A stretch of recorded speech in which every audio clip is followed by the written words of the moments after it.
I filed for divorce. A poor wife is useless after all. My husband shocked me with these words. Moreover, while I was away on a business trip, he not only filed for divorce but also married his lover. He said, "You married me for my wealth, right? I won't fall for that, so give up any claim to the property." As if I married him for his money. When I confronted my indifferent husband, who had always treated me with contempt since our marriage, he started to unravel and ultimately spiraled down to rock bottom. My name is Karen, and I'm 35 years old. My father passed away when I was in kindergarten, and since then my mother raised my sister and me by herself. I was grateful to my mother but always wished I had a father. I dreamed of living happily ever after with my husband, surrounded by children, though I never knew how many. Life on just my mother's earnings was far from wealthy, but we were happy as a family of 3. However, the poverty I grew up with never left me even after I started working and earning a decent salary. When I was single, my grocery shopping centered around discounted items, and I would stock up during sales if the items wouldn't go bad. Eating out was out of the question. I wouldn't even buy convenience store bunto. For drinks, I would bring tea in a thermos. Before I knew it, saving money had become a hobby. I married my husband John 4 years ago. We met through an acquaintance and hit it off. Unlike me, who grew up poor, John was wealthy from a young age, and our views on money and values were completely different. However, I was drawn to his kindness and the new world he showed me. We started dating soon after meeting, and as I was over 30 and eager to get married, we tied the knot in less than a year. We decided to move into my apartment, which was close to both our workplaces. It was a company-subsidized apartment, so the rent was quite cheap, one of the reasons we chose it as our new home. After marriage, I continued paying the rent, and John contributed to other living expenses. This was how our married life began. John had a somewhat traditional view of gender roles, believing women should quit their jobs and take care of the home after marriage while men should support women. I found these views of his cool and masculine at the time. Before our marriage, he suggested I become a homemaker, saying he would support me. He probably thought of me as a domestic woman, good at cooking and cleaning, which made me happy at that moment. However, I loved my job and had important responsibilities at work. I didn't hate household chores, but being a full-time homemaker wasn't an option for me. If I quit my job and became a homemaker, we would have to leave this apartment as it was company subsidized. Moving to a similar apartment would significantly increase our rent and moving costs. Honestly, John's salary wasn't that high. If we had children, our financial needs would increase, and I would inevitably need to keep working. Thinking about our situation, I decided to earn as much as I could while I could. Since I was paying the rent, I felt I needed to continue earning. I subtly brought up these points, including the need to move out of the apartment, in a conversation with John. This was probably the first time I contradicted his opinions. "Hey, about you wanting me to be a homemaker, I'll take care of the house, but can I continue working until we have kids? I want to save as much money as we can for now." Are you saying my salary isn't enough? Or do you just want more money to spend? It's not like that. Kids are expensive, and I want to save up for that. I can even use my earnings for our living expenses. It's better to have more money, right? Right. Your annual income is $15,000, right? It's not much, just enough for the rent, but it's better than nothing. It's better than lounging around at home. Yes, but thank you. I'll keep working until we have kids. Of course, I'll take care of the house too. Though I felt uneasy about some parts, I managed to convince him to let me keep working. But in hindsight, this might have upset him. Balancing work and household chores was harder than I expected. My days were incredibly busy. I was a full-time employee, not part-time. I woke up early to prepare breakfast, lunch boxes for both of us, and to do some prep for dinner and tidy up the house when I got home. I prepared dinner, heated the bath, and did laundry after John went to sleep. Honestly, there was barely any time for us as a couple, and I began to wonder if this was really what a marriage should be like. On the other hand, Javanan, who acted like a traditional husband, did absolutely nothing at home. He must have seen how busy I was with household chores, but he would just eat dinner, drink beer, and relax when he got home. He'd bathe alone as soon as it was ready, then go to his room.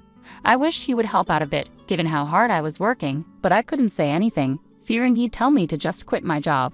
Despite his lack of help at home, I naively hoped he would change once we had kids.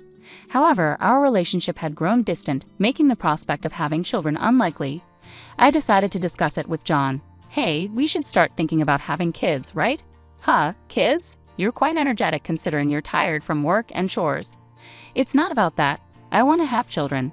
We haven't been married that long. Isn't it too early for kids? Maybe for you, but I'm already over 30. Women have a limited time to have children. It's getting harder to conceive as I get older. It's almost too late." "Then we don't need kids. If we have one, you'll expect me to help, right? You know I'm busy with work. I won't help with child rearing. What? Declaring you won't help with child rearing even before they're born is strange, isn't it? I plan to raise them alone, but shouldn't you at least have the intention to help? It's your child too. Child rearing is your job. I'm working to support the family, so I definitely won't help with the kids. You'll just complain that I don't help and that you're doing it alone, making me the bad guy. You must have been indoctrinated with poverty and lots of kids since birth. We're not poor. We don't need kids. End of discussion. John abruptly ended the conversation and went to his room. Standing alone in the living room, I was overwhelmed by tears. Not only was my wish for children rejected, but also my upbringing was mocked. Following this incident, our relationship deteriorated rapidly, and we hardly spoke anymore. There were no children and barely any communication. Maybe it was time to consider divorce, yet a faint image of my once kind husband lingered in my mind, making me wish we could return to the happy couple we used to be. Since then, I tirelessly juggled work and home responsibilities. I was incredibly busy with various tasks. Eventually, I took on a significant project at work, which meant more business trips and further distance from John. One day, as usual, I told him about an upcoming business trip, but his reaction was unlike any other time. I'll be away on a business trip for about 10 days starting tomorrow. Please take care. Another trip? You're always working hard. Take care, even though you must be tired. He was unexpectedly kind, unlike his usual mocking self. He even said with a smile, "Wait for a big surprise when you get back." I had given up on him and was resolved to a decision internally. However, his smile shook my resolve. Our wedding anniversary was approaching, and I thought maybe he had a surprise for that.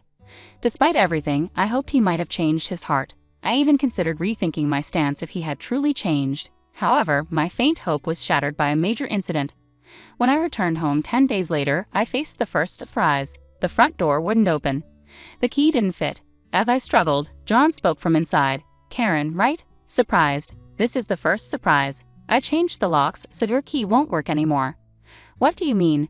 Why doesn't my key work?" "Open the door." "Why would I let a stranger into my house?" "I changed the locks, and for your information, we're divorced." That's the second surprise. A poor wife is useless. Divorce? I never signed any papers. How could you even do this? I just forged your signature. I submitted it with a friend's name as a witness, so you're a stranger now. Got it. Understood. Then we need to discuss property division, right? Right? Property division. I had a document for you to sign. I'll let you in this one last time. John finally opened the door. Inside, there was a document for me to sign, waiving my rights to property division. I thought you'd say, "Give me property division if you want a divorce." Poor people like you probably saw me as rich. You married me for my wealth, right? I won't fall for that, so waive your rights to the property. What? I never even thought about property division. I hadn't even considered divorce. So you'll also waive your rights to property division, right? How much property do you think a poor person like you has? A few thousand in savings at most. I don't need that. I have more assets, so if anyone is doing the dividing, it would be me giving money to you, not the other way around. Don't you get it? Is that so? Well, that doesn't matter. Let's change the document to reflect mutual renunciation of property rights and make it a public document, I retorted stubbornly. Afterward, John redid the document on his computer, deciding to make it a public document. However, it would be some time before we could submit it. I decided to pack my things and leave the house for the moment. As I was leaving, he scorned me until the end. "You are poor. I thought about throwing away your belongings while you were on your trip, but you barely had anything. Always wearing the same clothes, typical of the poor." The reason my belongings were few at that time was deliberate, part of my plan. The only unexpected thing was John changing the locks without my knowledge. A few days later, as expected, a panicked John called me. "Karen, what have you done?" "What do you mean? I haven't done anything." "Why are you panicking?" "I have a lot of questions. First, I was told to leave the apartment." "Oh, you were still living there. That's not allowed. It's a new month. You're trespassing." "Trespassing?" "But it's my house. Are you okay? Did you forget that was a company apartment I rented? I was the leaseholder, so naturally, you can't live there anymore." "That's ridiculous. How could you do this?" "I can't believe you didn't know. I'm not the one who should be accused of doing things on my own. Didn't I tell you that you can't just change the locks of a rental apartment? It's my house. I can change the locks if I want. Didn't you listen? It was my leased apartment. Even if you were the leaseholder, the owner is the apartment manager. You can't change the locks without informing them." "Is that so? Also, I terminated the lease while you were away." "You terminated it so early? I was allowed to live there until this month." I was planning to return, but now you've unlawfully altered someone else's property, which could be considered criminal damage. Wait, criminal damage? Is that why the police are at the front door now? I'm too scared to open it. I replied calmly, so the police did come. Don't worry, it's probably not for trespassing or criminal damage. It's better to talk to them. Why do you know about the police? Because I reported you for filing the divorce papers yourself. It seems like you've committed crimes like forgery and fraudulent use of a private document. Divorce papers can be filed by one person, but only with mutual agreement and personal signatures. Since you forged my signature and the witnesses, it's obvious that it's a crime. John seemed unaware of his guilt. I continued pressing further. So the divorce papers you submitted are invalid, and your marriage with Susan can't happen either. How do you know about Susan? Did you think I knew nothing? I had a private detective agency thoroughly investigate your affair with Susan. It was a busy time at work, and coordinating with the agency was tough. Plus, you've even held a grand wedding ceremony while I was supposedly on a business trip. Are you saying your business trip was a lie? Yes, I took leave from work despite being busy to do some research and prepare documents. I knew about you bringing Susan home. It would have been impossible to gather this evidence while working. After I revealed everything, John was speechless and seemed quite downcast, even over the phone. Then he pleaded with me. Please don't tell Susan I'm divorced. Why would I? There's no such fact to tell. Really? Thank you. Are you misunderstanding something? When did you become divorced? That fake divorce paper is invalid, remember. So legally, you're still my husband, not divorced. What? Since you committed adultery while legally my husband, Susan needs to pay compensation. I sent the demand for reparation to her house yesterday by express delivery. She didn't know you were married, right? I can't withdraw the claim at this point. I already knew Susan believed John was single, but I deliberately sent the reparation demand anyway. Since Susan hadn't contacted me yet, she likely hadn't received the letter. It should arrive soon. Should you be on the phone with me when you also have to deal with the police? You're busy. I'll ignore the police. I won't be arrested. I'm going to Susan's house now to get the letter back before she or her family can accept it, he said, hanging up abruptly. He probably went straight to Susan's house to wait for the postman at the front door. I knew it would be futile because the letter was sent as registered mail to Susan only. Even if he waited for the postman, he couldn't receive it. A few hours later, a dispirited John called me. According to him, there was an incident when the postman arrived. Finally, I'll take that envelope. Who are you? You don't live here, right? I'm practically a resident here since I'm married. I have the right to receive the mail. I see, but I can't give you this envelope. It's registered mail for Susan only. What? Give it to me. Absolutely not. If you're so eager, ask Susan for permission. What's going on here? Susan asked as she approached. Oh, John, what's all this noise? What's happening? Susan, this is registered mail for you. This man insisted on taking it. Sorry for the disturbance. Now I'll be on my way. What's this? A demand for reparation. John, you were married. What's going on here? Sorry, it's just, she's an ex-wife from a long time ago. I was embarrassed to say I'm divorced. I'm sorry for keeping it secret. But it's strange, isn't it? We haven't been dating long, and a demand for reparation. If you were divorced before we started dating, there shouldn't be any problem, right? Well, my ex-wife is crazy. Maybe she's demanding reparation out of spite because I got married. That was the excuse he gave, but such a lie was quickly exposed. The envelope included a letter I wrote along with my contact information.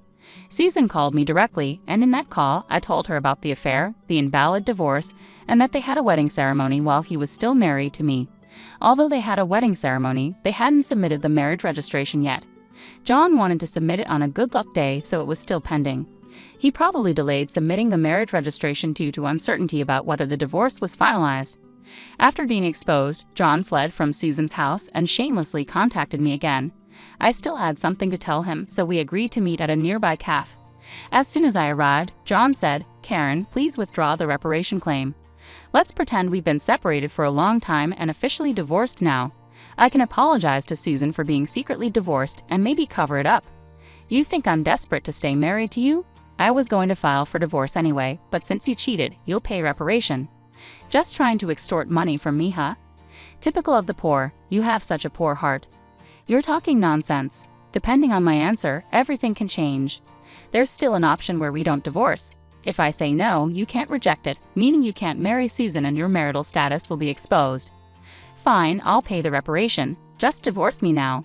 Sign here then. About property division. Property division? How much more do you want to take from me? Reparation should be enough. Remember we agreed to waive property division, right? So let's make it official. All right, you're not as bad as I thought. Thank you. We then went to a public notary, made a public document for reparation and property division, and then to the city hall to submit the divorce papers, finalizing our divorce. Relieved, I exchanged final words with John. Glad we don't have to divide property. What are you saying? I'm the one who benefits from that. By the way, you even have assets. After paying me reparation, Susan will also claim damages. She mentioned charging you for the wedding expenses. That's impossible. I'm marrying Susan. She can't claim that. We're divorced now, so there should be no problem. Still living in a fantasy. You committed marriage fraud. You had a wedding while still married. You think Susan still believes you? Marriage fraud? That's ridiculous. Susan will believe me. Believe that if you want. I heard from Susan directly. Also, weren't the guests at your wedding paid actors? You still owe them. You knew about that. I haven't paid them yet. What does it matter to you? You could have just taken property division and been better off. That's what I wanted to tell you. Even if we had divided property, you would have benefited more. What are you talking about, poor woman? Your family is poor and you only make $15,000 a year, right? Even if you got a raise, it would be barely $20,000. You don't have any property. You keep calling me poor, so I thought you might be mistaken. Yes, my salary is indeed $15,000, but you know I work for a foreign company, right? It seems you have no interest in me, but I became a director of the American branch. It's not $115,000 per year, but per month, $155,000 per month. So that's an annual income of $100,000. You're still bad with numbers. How do you manage to keep a job? It's $1.8 million a year. $1.8 million? That can't be true. Of course it is. I haven't had the chance to spend such an amount, so I've been saving it for the future. The savings from before our marriage aren't part of the property division, but there's still a considerable amount since our marriage. I could have received half of that in the property division. You were my destiny after all. I'll get the divorce papers corrected. Are you okay? After all the contempt, you think I'd gladly undo the divorce? If you have that much money, you don't need to claim reparation, right? It's just a small amount for you. He who laughs at a cent will weep for a cent. This reparation is for the mental anguish you caused me. Honestly, I'd like to claim more. Since we've made it official, make sure to pay it, even in installments. I'll be penniless. Also, don't go back to that apartment. Your belongings should have been moved to your parents' house by now. You thought I had few belongings, but that was because I had already moved most of them. Were you that indifferent to me? I can't have so little, so I have to go back to my parents' house. They don't know anything yet, do they? Let me explain. Don't say anything. I've already told them everything. It's only right to explain why we're divorcing. Oh, and your father said not to ever step over our threshold again. So I have nowhere to go. He collapsed, and I left the cafe. Later, I heard he caused trouble at the police station. Despite my advice, he went back to the apartment and sat there aimlessly until the manager called the police. He was taken away, though I'm not sure if it was for obstructing public duties, trespassing, or for the falsified divorce papers. Eventually, his parents took responsibility for him. After talking with me and learning about Susan, they decided that apologizing and paying damages to Susan's family came first. They went to Susan's house, knelt in front of her family, and settled everything without pressing charges for marriage fraud, even paying for the wedding expenses. I had expected them to sue, so it was disappointing they didn't. So I decided to pursue legal action against John for forging the divorce papers. John offered a settlement, but I didn't withdraw the lawsuit. I didn't want him to think everything could be solved with money. I wanted him to understand the gravity of his actions. Even if it cost time and money, I left everything to my lawyer, so it wasn't too burdensome for me. Dan was exposed for his actions and the marriage fraud at his company, leading to his eventual firing. He ended up living at his parents' home, working all day at a relative's construction company. His father took all his earnings, leaving him with no income. I thought his parents wouldn't abandon him, but they were stricter than I expected. They paid my reparation and Susan's compensation, planning to make him work like a horse until he repaid everything. He lived in a shed-like place with no electricity, receiving only $5 per day for food deducted from his salary. They planned to disown and kick him out once he repaid everything. A harsh fate. After years of hard work, I was offered a position at the head office abroad, so I moved overseas after the divorce was finalized. I worried John might come to me for help or harbor resentment, but moving abroad alleviated those concerns. I thought work would be my partner for a while, but soon I found a new relationship. I'm now dating a foreign executive at our head office, and I'm pregnant with plans to marry soon. I told him everything about my past and my ex-husband, and he's understanding. I'll take maternity leave and plan to return to work later, supported by him. He's enthusiastic about taking paternity leave and co-parenting, showing a different cultural perspective. After being tormented by my ex-husband, I finally feel I'm grasping true happiness and confidence in building the happy family I always dreamed of. Many suffer due to selfish spouses. While divorce isn't always the right choice, enduring silence isn't a virtue. It's important to know that honest discussions can lead to resolutions, and sometimes divorce is a necessary option. Hello there. I'm Rosie, a 30-year-old who works as a manager at a local company. I live with my husband, Jake, in a house that I own. It's nothing fancy, just a cozy place we call home. I guess you could say I'm a pretty modest person, not one to make a fuss. I have a lot of patience, which has always been a strength of mine, or so I thought. Jake and I get along really well. He's a great guy, supportive and kind. We've been married for a few years now, and it's been mostly smooth sailing. Well, except for one little, actually, not so little issue. His parents, Robert and Susan. Now don't get me wrong, I understand the importance of family. But Jake's parents, they're a whole different story. They're very direct people, the type who say whatever is on their mind without thinking about how it might affect others. They don't really understand or respect personal space. It all started pretty harmlessly. Robert and Susan would drop by unannounced for breakfast or dinner. I didn't mind initially. After all, they were family. But it quickly turned into a regular thing. They'd come over whenever they felt like it. And because they had a key to our house, they would just walk in, even when we were not expecting them. One day, I was in the bathroom getting ready for work, and suddenly, I heard someone in the house. I peeked out and saw Susan in the kitchen. "Morning, Rosie. Thought I'd surprise you with breakfast," she said cheerfully. I remember forcing a smile and thinking, this is getting a bit much. Jake, bless his heart, tried to talk to them about it. "Mom, Dad, Rosie and I love having you over, but we also need our own space," he said one evening. But it didn't go well. Susan's eyes welled up with tears, and Robert's face turned red. "Are you saying you don't want us in your life?" Susan cried. "After all we've done for you!" Jake was caught off guard. "No, that's not what I meant." And just like that, the conversation ended. They played the victim card so well, Jake didn't stand a chance. I felt for him. He was torn between his parents and our life together. Things escalated from there. It wasn't just meals anymore. They started staying overnight in our guest room, and before we knew it, they were spending days at our place. It felt like we had permanent house guests. I tried talking to Jake again. "Honey, I love your parents, but this is getting out of hand. They're here all the time," I said, hoping he'd understand. He sighed, running a hand through his hair. "I know, Rosie. I'll try talking to them again." But deep down, I knew it was a lost cause. They had this way of making him feel guilty, and he just couldn't stand up to them. It was a tough spot, and I felt stuck. I loved Jake, but his parents were just too much. Life with Jake's parents dropping in whenever they pleased started to feel like a TV show where the same episode kept replaying. Breakfast turned into lunches, which turned into dinners, and before I knew it, our guest room seemed more theirs than ours. I tried to be understanding, but it was getting harder each day. One Saturday morning, I woke up to the sound of pots and pans clanging in the kitchen. I rubbed my eyes and looked at the clock. It was barely 6:30 a.m. I wandered into the kitchen, still half asleep, and there was Susan, cheerfully making pancakes. "Good morning, Rosie. I thought we'd have a big family breakfast today," she said, not noticing the surprise on my face. I managed a polite smile. "Good morning, Susan. That's nice of you." I sat at the table, sipping my coffee, watching her move around our kitchen like she owned the place. Robert soon joined us, a newspaper under his arm. "Morning, Rosie. Sleep well?" he asked, not waiting for an answer as he got busy with the sports section. I nodded, still trying to wake up. Jake stumbled in a few minutes later, looking as surprised as I felt. "Mom? Dad, what are you doing here so early?" he asked, rubbing the sleep from his eyes. "We wanted to surprise you with breakfast," Susan said, flipping a pancake with a flourish.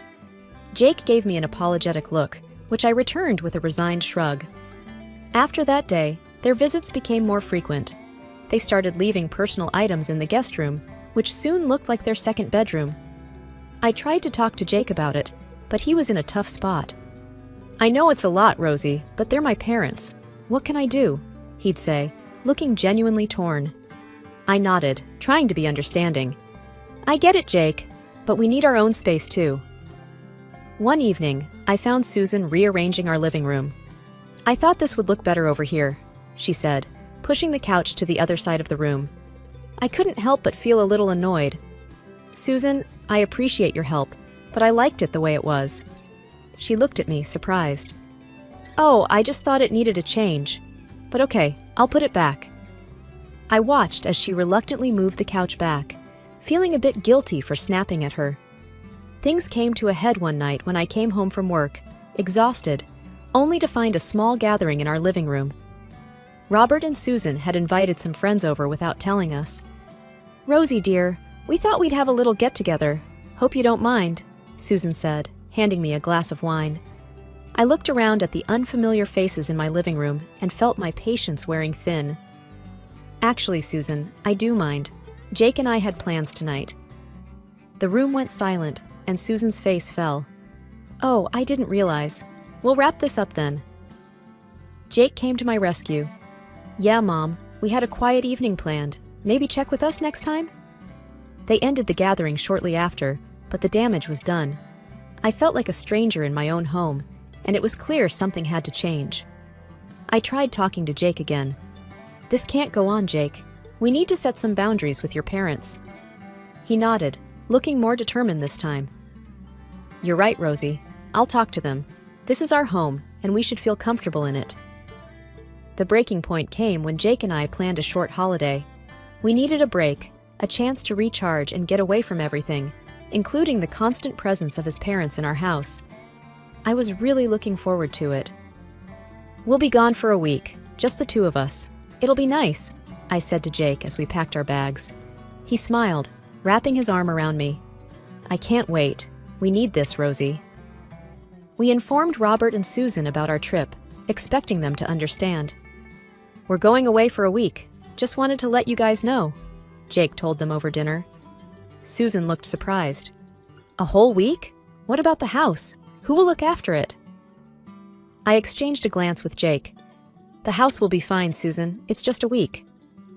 We left for our holiday, and for the first few days, it was bliss. No unexpected visitors, no rearranged furniture, just peace. But our peace was short-lived. On the third day, we received a call from Jake's work. There was an emergency, and they needed him back. Our relaxing getaway was cut short. We were both disappointed, but understood that these things happen. We arrived home 2 days earlier than planned, expecting to walk into an empty house. But what we found was far from it. The moment we opened the door, we were greeted by the sound of laughter and music. There were people in our living room, people we didn't know. "What the?" Jake muttered, looking as confused as I felt. We walked in further, and that's when we saw them. Robert and Susan, in the midst of a group of strangers, having what looked like a party. "Mom? Dad? What's going on?" Jake asked, his voice a mix of surprise and anger. Susan looked up, her smile fading when she saw us. "Jake, Rosie, you're back early." "Who are these people?" I asked, trying to keep my voice steady. Robert cleared his throat. "Well, we thought since you were away, we'd rent the place out to some friends, just for a few days." I felt my jaw drop. "You did what?" Jake looked like he was about to explode. "You rented out our house? Without even asking us?" Susan wrung her hands. "We thought it would be fine. You were away, and these friends needed a place to stay." I couldn't believe what I was hearing. They had turned our home into a rental property without our permission. The nerve of it all left me speechless. Jake was fuming. "Everyone out. Now," he said, his voice leaving no room for argument. The strangers gathered their things, murmuring apologies as they left. Robert and Susan stood there, looking guilty but also defiant. "We didn't think it would be a problem," Robert said, trying to justify their actions. "A problem? You crossed a line. This is our home, not a hotel," Jake said, his voice shaking with anger. I stood there, watching the scene unfold, feeling a mix of anger, disbelief, and disappointment. This was it. This was the moment when I realized things couldn't go on like this. Something had to change, and it had to change now. After the house was cleared, Jake and I sat down with his parents. "This can't happen again. You can't just use our house like this," Jake said, trying to remain calm. Susan started crying. "We didn't mean any harm. We just thought—" "No, Mom. There's no excuse for this," Jake interrupted. "We need our privacy. We need you to respect our home." They apologized, promising it would never happen again. But their apologies felt empty, and their promises even more so. I looked at Jake, and I could tell he felt the same way. Exhausted and at my wits' end, I knew we had to do something. The love I felt for Jake propelled me to find a middle ground, a solution that wouldn't tear our family apart. The constant invasions by his parents were suffocating, and it was time to reclaim our space. "We need a break, Jake, and we need to do something about your parents," I said, the determination clear in my voice. Understanding the gravity of the situation, Jake nodded. "You're right. Let's plan a weekend getaway. But first, let's change the locks. They can't keep walking in like they own the place." So, before our much-needed escape, we executed our secret mission. Replacing the locks felt liberating, like we were finally setting boundaries that should have been there all along.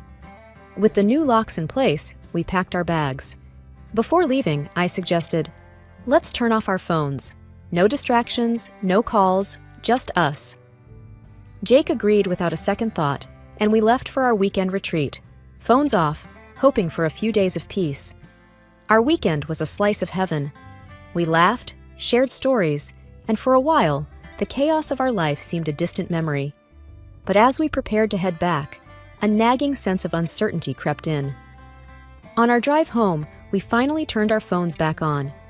Almost immediately, my phone rang. It was a number I didn't recognize. "Hello?" I answered hesitantly. "This is Officer Daniels. Am I speaking with Mrs. Rosie Thompson?" A stern voice inquired. "Yes, this is she," I replied, my heart starting to race. "I'm calling about an incident at your residence. We have detained several individuals who broke the locks and entered your home." My mouth went dry. "Broke the locks? Entered our home?" "Yes, ma'am. It appears they were trying to gain unauthorized access. We have them at the station." I glanced at Jake, who was listening intently, his expression a mix of shock and confusion. "We'll be home soon, officer. Thank you for letting us know," I managed to say, trying to keep my voice steady. Hanging up, I relayed the information to Jake. His grip on the steering wheel tightened, and he let out a long, deep breath. "Who would do that? And why?" I whispered, a sense of dread washing over me. "We'll find out soon enough," Jake replied, his jaw set firmly. As Jake and I drove home, the weight of uncertainty was heavy in the car. We both knew that whatever awaited us at home was bound to be unpleasant. The thought of strangers breaking into our home was unsettling, but deep down, I had a nagging suspicion about who might be involved. "We should have seen this coming," Jake said, breaking the silence. "Changing the locks was bound to set them off." I nodded, knowing he was referring to his parents. "Let's just deal with it and move forward. We can't let this ruin what we've built." Arriving home, we found a police car parked outside. My heart sank. This was real. Officer Daniels, a tall man with a stern face, greeted us. We caught them trying to break in. They were quite adamant about getting inside, he explained. "Who were they?" Jake asked, though his tone suggested he already knew the answer. "It was your parents, Mr. Thompson, and some of their friends," Officer Daniels replied. Jake's face turned pale. "My parents? But why would they—" "It seems they were unaware of the lock change. When they couldn't get in, they tried to force their way," the officer continued. I could see Jake struggling to process the information. His parents had crossed a line, and there was no turning back. "Can we see them?" I asked, my voice barely above a whisper. "They're still at the station. You can talk to them there if you wish." Jake and I exchanged a look, a silent agreement passing between us. We needed to face this head-on. At the station, we found Robert and Susan sitting in a small room, looking both angry and embarrassed. Their friends were there too, looking equally uncomfortable. "Mom, Dad, "What were you thinking?" Jake asked, his disappointment evident. Robert stood up, his expression defiant. "We came to check on the house. We always have a key. Why did you change the locks without telling us?" "It's our house, Dad. You can't just come and go as you please. We've talked about this," Jake replied, trying to keep his calm. Susan started to cry. "We just wanted to be close to you. We never thought you'd lock us out."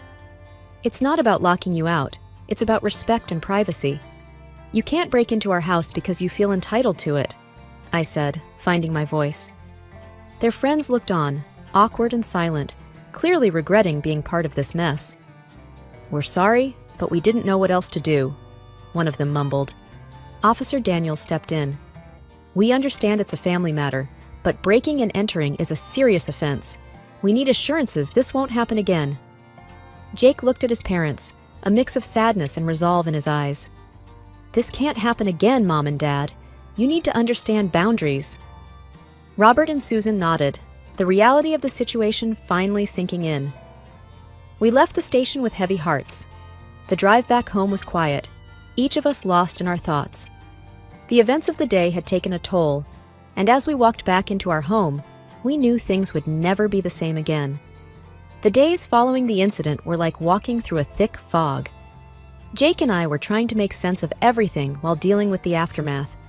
We had to have several uncomfortable conversations with neighbors, explaining what had happened. It was embarrassing and draining. One evening, as we were sitting in the living room, Jake let out a long sigh. "I never thought my parents would go this far," he said, shaking his head. I reached out and held his hand. "It's hard, I know, but we'll get through this together." He squeezed my hand in response, and we sat there in silence, each lost in our thoughts. The doorbell rang, breaking the silence. I got up to answer it, finding our neighbor, Mrs. Henderson, standing there with a concerned look. "Rosie, dear, is everything all right? We saw the police the other day," she said, her voice full of worry. "Yes, Mrs. Henderson. It was a family issue, but it's under control now. Thank you for checking in," I replied, offering her a small smile. She nodded, still looking uncertain. "Well, if you need anything, you know where to find me." After she left, Jake looked at me. "Maybe we should have a small get-together. Invite the neighbors, clear the air. What do you think?" I thought about it for a moment. "That's a good idea. Let's do it this weekend." The preparations kept us busy, and for a brief time, it felt good to focus on something positive. We invited a few neighbors, keeping it small and casual. The day of the get-together arrived, and our guests slowly trickled in. The atmosphere was light, and the conversation flowed. It was a much-needed distraction. During the evening, Mrs. Henderson approached me. "You two are such a lovely couple. It's a shame about the trouble with your in-laws." I gave her a reassuring smile. "Thank you, Mrs. Henderson. We're handling it the best we can." As the evening wound down, Jake and I felt a sense of relief. The event had served its purpose, easing the tension in the neighborhood. The past few weeks had been a roller coaster, but Jake and I knew what needed to be done. Setting boundaries was the only way forward. We sat at the kitchen table, carefully drafting the rules we felt were necessary for our sanity and the health of our relationship. "We can't just go on like this, Jake. It's time for a change," I said firmly, pen in hand. He nodded, looking somber. "I know. It's just going to be tough." Once we were ready, we invited Jake's parents over to discuss the new rules. The atmosphere was tense as they sat down in our living room. Jake cleared his throat, and I could see his hands were trembling slightly. "Mom, Dad, we need to talk about some changes we're making," he began, his voice steady despite his nerves. His parents looked at us, their expressions a mix of confusion and concern. "We've decided to set some boundaries regarding your visits to our house," I continued, trying to sound as calm and composed as possible. Robert, Jake's father, raised an eyebrow. "What kind of boundaries?" Jake took a deep breath. "First, we need you to call and ask before coming over. No more unexpected visits. And we can't give you the keys back. It's important for us to have our own space," I added, trying to sound as gentle as possible. Susan, Jake's mother, immediately looked upset. "But we're family! Why are you doing this to us?" It's about respect and privacy, Susan, I replied. We love you, but we need these boundaries for the sake of our relationship. Their reaction was immediate and emotional. Susan started crying, and John's face turned red with anger. This is outrageous! We're your parents! How could you treat us like strangers? Robert exclaimed, his voice raising. We're not trying to hurt you, Jake said, his voice strained. We just need some rules. Susan sobbed. We refuse to accept these rules. It's like you don't want us in your lives anymore. The conversation spiraled from there. No matter how much we tried to explain, they wouldn't listen. They categorically refused to comply with the rules and kept crying, playing the victims. Seeing no way to reach an understanding, Jake and I exchanged a resigned look. Maybe it's best if we take a break from each other for a while, Jake finally said, his voice heavy with sadness. I nodded in agreement, though my heart ached at the thought. Jake's parents left our house in tears, and we were left in a deafening silence. It was one of the hardest decisions we had ever made, but we knew it was necessary. We needed space, and they needed time to understand and respect our boundaries. In the quiet of our home, Jake wrapped his arm around me. I'm sorry it had to come to this. I leaned into his embrace. It's okay. We had to stand up for ourselves. Maybe with time, they'll understand. As we sat there, I couldn't help but feel a pang of guilt and sadness. But deep down, I knew we had made the right choice. Setting boundaries was essential, even if it meant stepping back from family for a while. We are not in contact with Robert and Susan at the moment. Perhaps you will condemn us for this, but we decided to wait until they themselves understand the wrongness of their actions.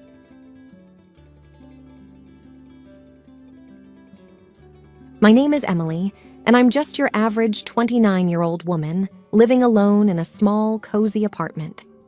Today, I'm sitting at my dining table, staring at the phone. It's been ringing on and off for the past hour, but I can't bring myself to answer it. It's Mark, my fiancé, wanting to talk about meeting my parents. The thought alone makes my stomach turn. Mark's voice comes through the voicemail again. Hey, Em, just checking in. We really should plan on meeting your folks soon. Call me back, okay? I let out a sigh and look around my apartment. It's nothing fancy, but it's mine. The walls are lined with bookshelves, and a small balcony overlooks the city.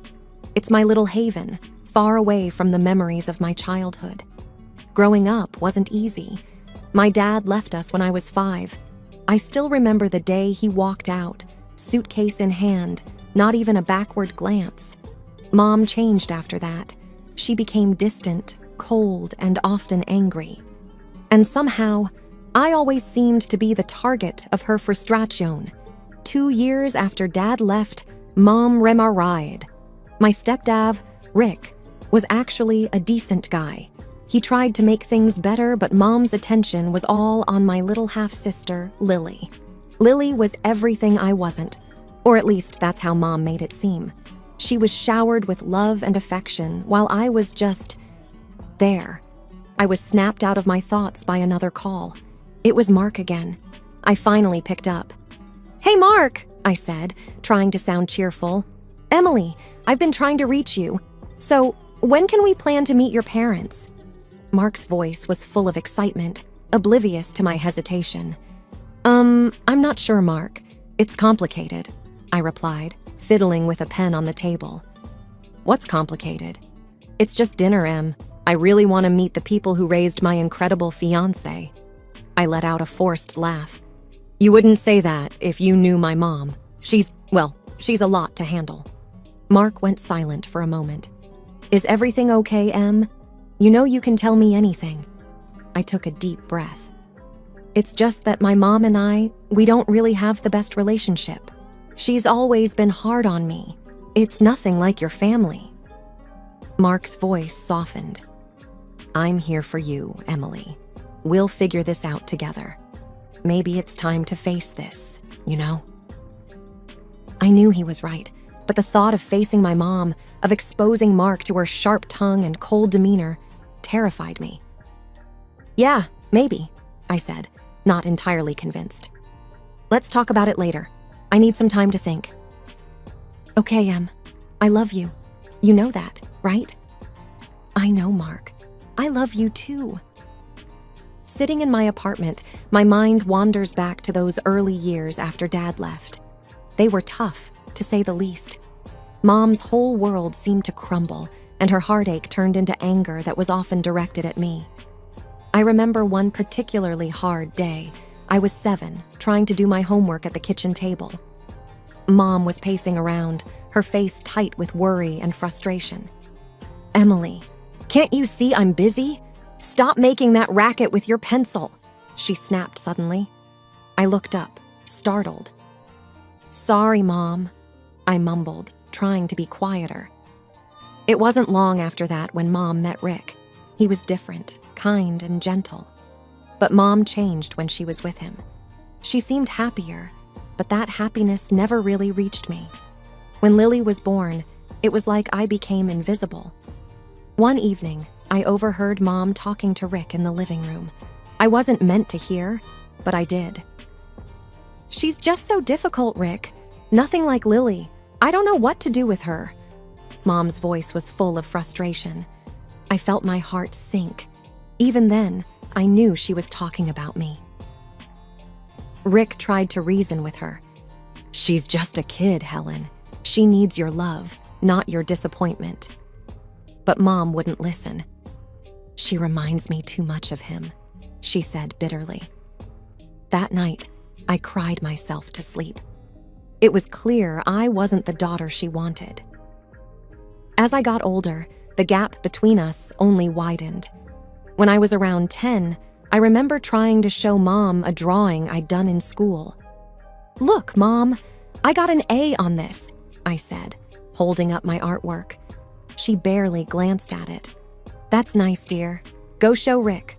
I'm busy." But Rick was different. He took one look at my drawing and smiled. "This is fantastic, Emily. You're really talented." I remember how warm his praise felt, but it couldn't fill the void left by Mom's indifference. Those years were a blur of feeling like I didn't belong, like I was an outsider in my own home. Mom was always quick to point out my flaws, especially as I hit my teenage years. It was a constant stream of, "Don't slouch," "That outfit is unflattering," or "Why can't you be more like Lily?"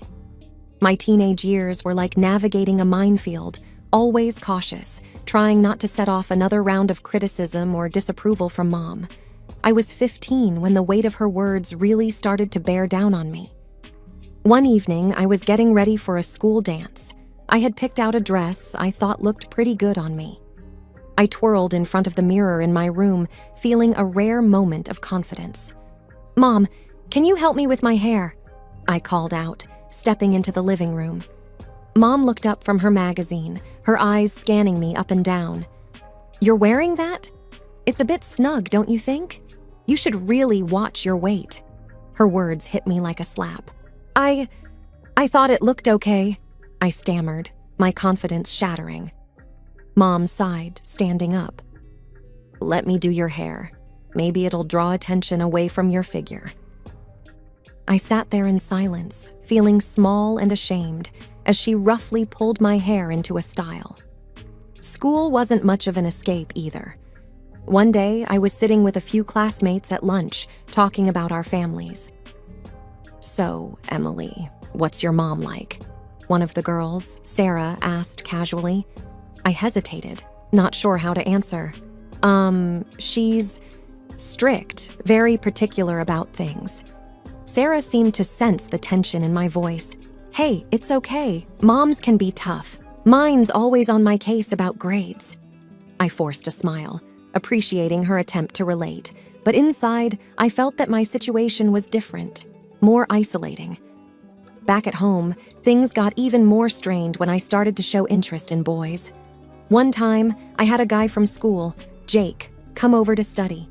He was nice, funny, and I kind of liked him. We were in the living room, working on a project, when Mom walked in. She gave Jake a cold look before turning to me.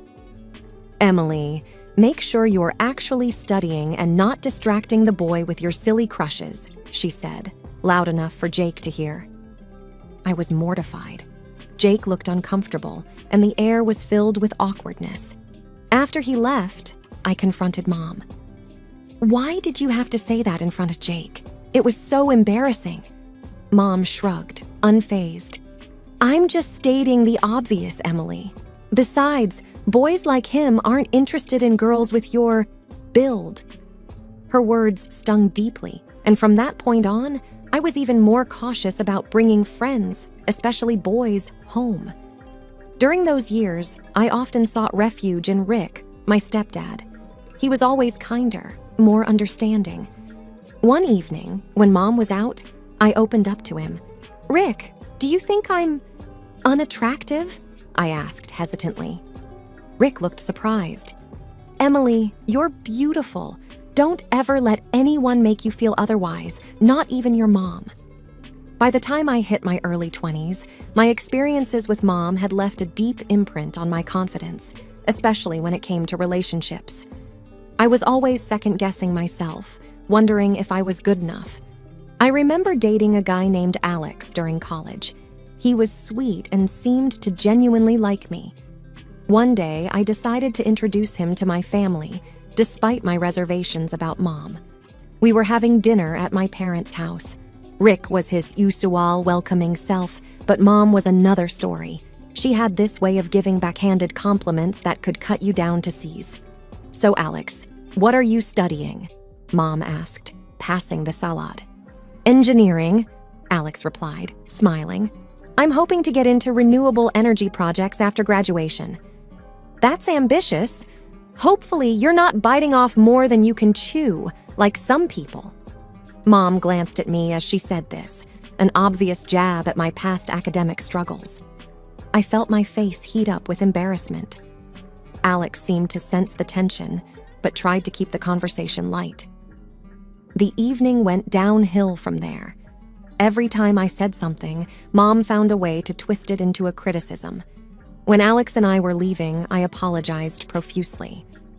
"I'm so sorry about that, Alex. My mom can be difficult." Alex squeezed my hand. "Hey, it's not your fault, but it does make things a bit complicated, doesn't it?" I knew what he meant. The relationship eventually fizzled out. It wasn't just about that night, but it was a pattern. My insecurity, fueled by Mom's constant belittling, made it hard to maintain a healthy relationship. Fast forward a few years, and I met Mark. He was different, kind, patient, and he had a way of making me feel valued. But the scars from my past were always lurking beneath the surface. One evening, we were at my apartment, talking about our future. "Emily, I love you, and I want us to have a future together," Mark said, holding my hands. "I love you too, Mark, but I'm scared. My past, my mom, it's all so messy. I don't want to drag you into my issues." Mark looked into my eyes. "Your past doesn't define us. Yes, it's part of you, but it doesn't have to dictate our future. We'll face it together." The day of the dinner with my parents had me tangled in nerves. Mark, always optimistic, tried to ease my anxiety as we drove to my parents' house. "It's just dinner, Emily. It'll be okay," he reassured me, but my stomach churned with unease. We were greeted at the door by Rick, his warm smile a small comfort. "Emily, Mark, welcome. Come on in," he said cheerfully. Mom was in the kitchen, and as I saw her, I felt a familiar tension grip me. She managed a polite smile for Mark, but her eyes were distant. "Dinner's nearly ready. Why don't you both sit down?" she said, gesturing towards the dining table. The atmosphere was strained as we all sat down. Rick tried to lighten the mood, engaging Mark in conversation. "So, Mark, what do you do for a living?" Mark, unaware of the undercurrents, answered cheerfully. "I actually own a company. We specialize in environmental consulting." I saw a flicker of something in Mom's eyes at his response. Was it interest? Or maybe even greed? It was hard to tell.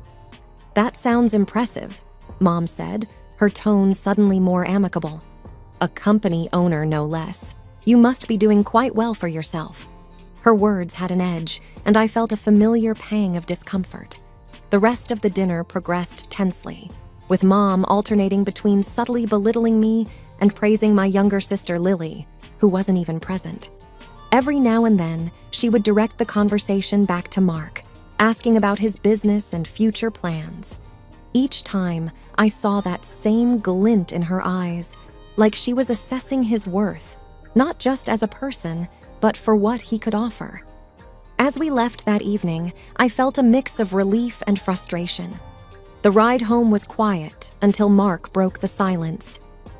"Your mom seems interested in my business. A bit too interested, maybe?" I sighed, feeling drained.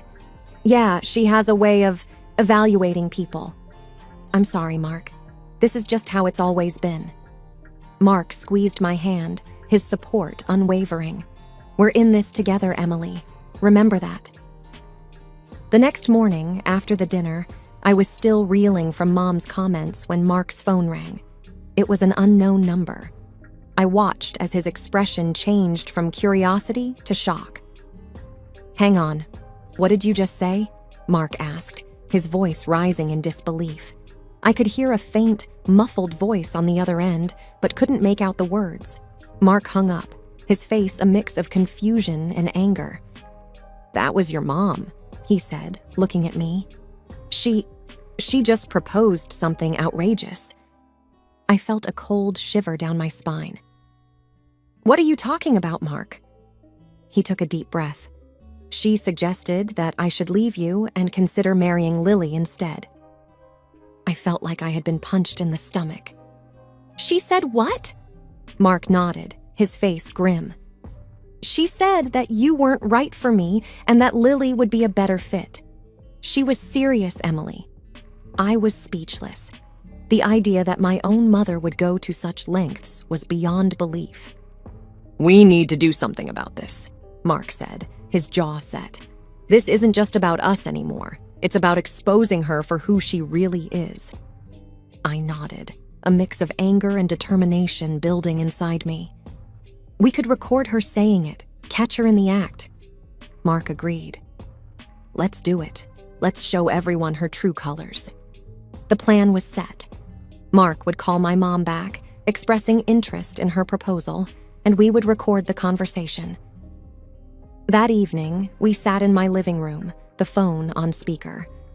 Mark dialed my mom's number, and I hit record on my phone. "Hello, Helen. It's Mark," he said, his voice calm but firm. "Mark, darling, I'm so glad you called back. Have you thought about what I suggested?" Mom's voice was sickly sweet. Mark played along. "Yes, I have. It's an interesting idea. But I need to know, why do you think Emily isn't right for me?"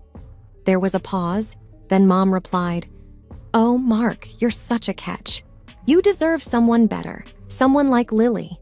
Emily has always been a bit of a disappointment."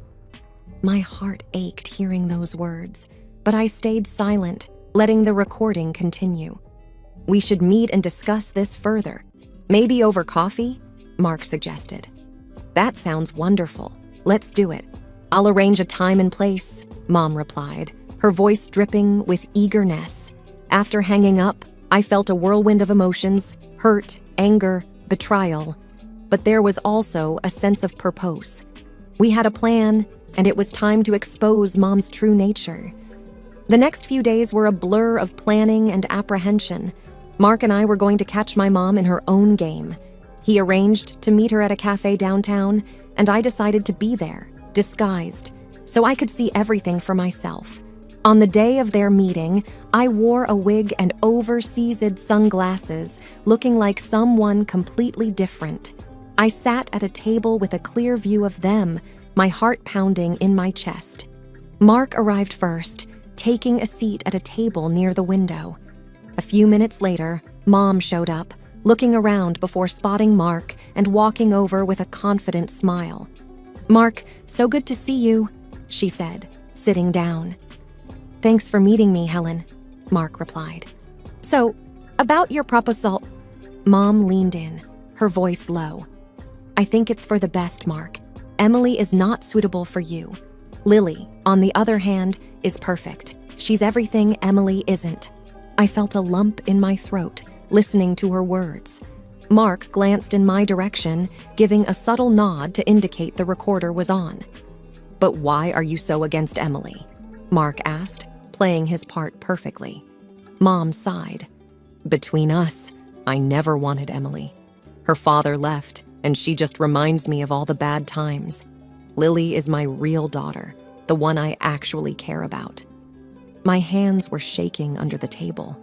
Hearing Mom's words, so cold and heartless, was like a knife twisting in my gut. Mark changed the topic, discussing random things to keep the conversation going while the recorder captured every word. After about 30 minutes, they wrapped up, with Mom looking pleased with herself. As soon as Mom left, I removed my disguise and joined Mark. "I can't believe she said those things," I said, tears welling up in my eyes. Mark took my hands. "I'm so sorry, Emily, but now we have proof. What do you want to do with it?" I took a deep breath, feeling a mix of sadness and determination. "We expose her, Mark, at the next family gathering. Everyone needs to know the truth." Mark nodded, his expression resolute. "We'll do it together. It's time everyone saw the real Helen."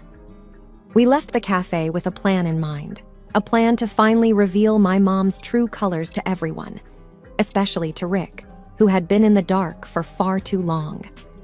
The tension was thick in the air as we all gathered at my parents' house for what was supposed to be a routine family dinner. Little did everyone know, Mark and I had a revelation planned that would change everything. As we sat down to eat, my mom, with a triumphant look in her eyes, couldn't hold back. "Emily, I have some news. Mark has seen the light. He's left you and is now interested in your sister, Lily." Lily's smile broadened across her face, a mirror image of Mom's smug expression. Rick, sitting beside them, looked absolutely shocked, his fork halfway to his mouth. "What are you talking about, Helen?" Rick asked, his voice filled with disbelief. Before Mom could elaborate, Mark caught my eye and winked subtly. It was our cue. I reached into my purse, pulled out my phone, and pressed play. The room fell silent as the recording of Mom's conversation with Mark filled the air. "I never wanted Emily. Her father left, and she just reminds me of all the bad times. Lily is my real daughter, the one I actually care about."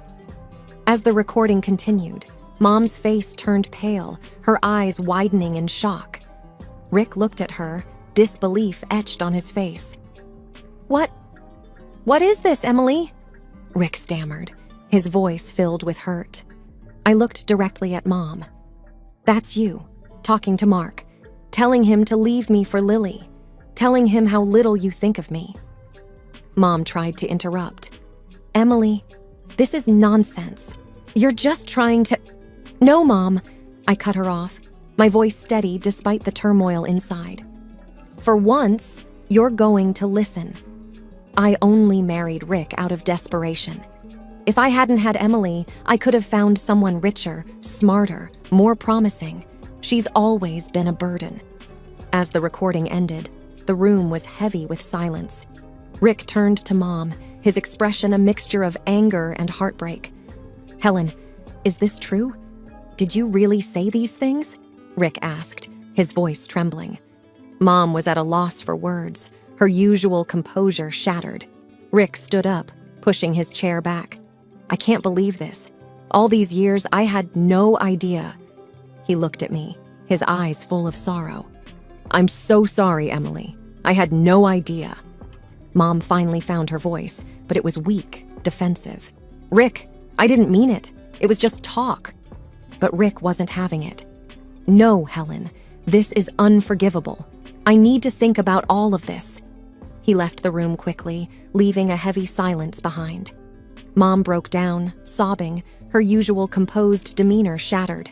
Lily sat frozen, her eyes darting between Mom and the door where Rick had exited. Mark took my hand, giving it a reassuring squeeze. "You did the right thing, Emily." I nodded, feeling a mix of relief and sadness. It's over.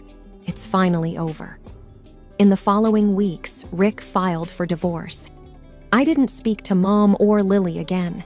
It was painful, but it was a necessary closure. Mark and I got married in a small ceremony. Rick was there, smiling through his tears.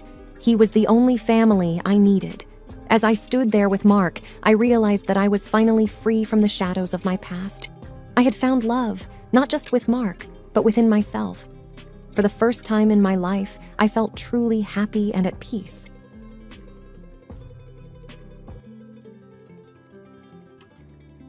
Hi, everyone. I'm Jane, your everyday 27-year-old who got more than she bargained for.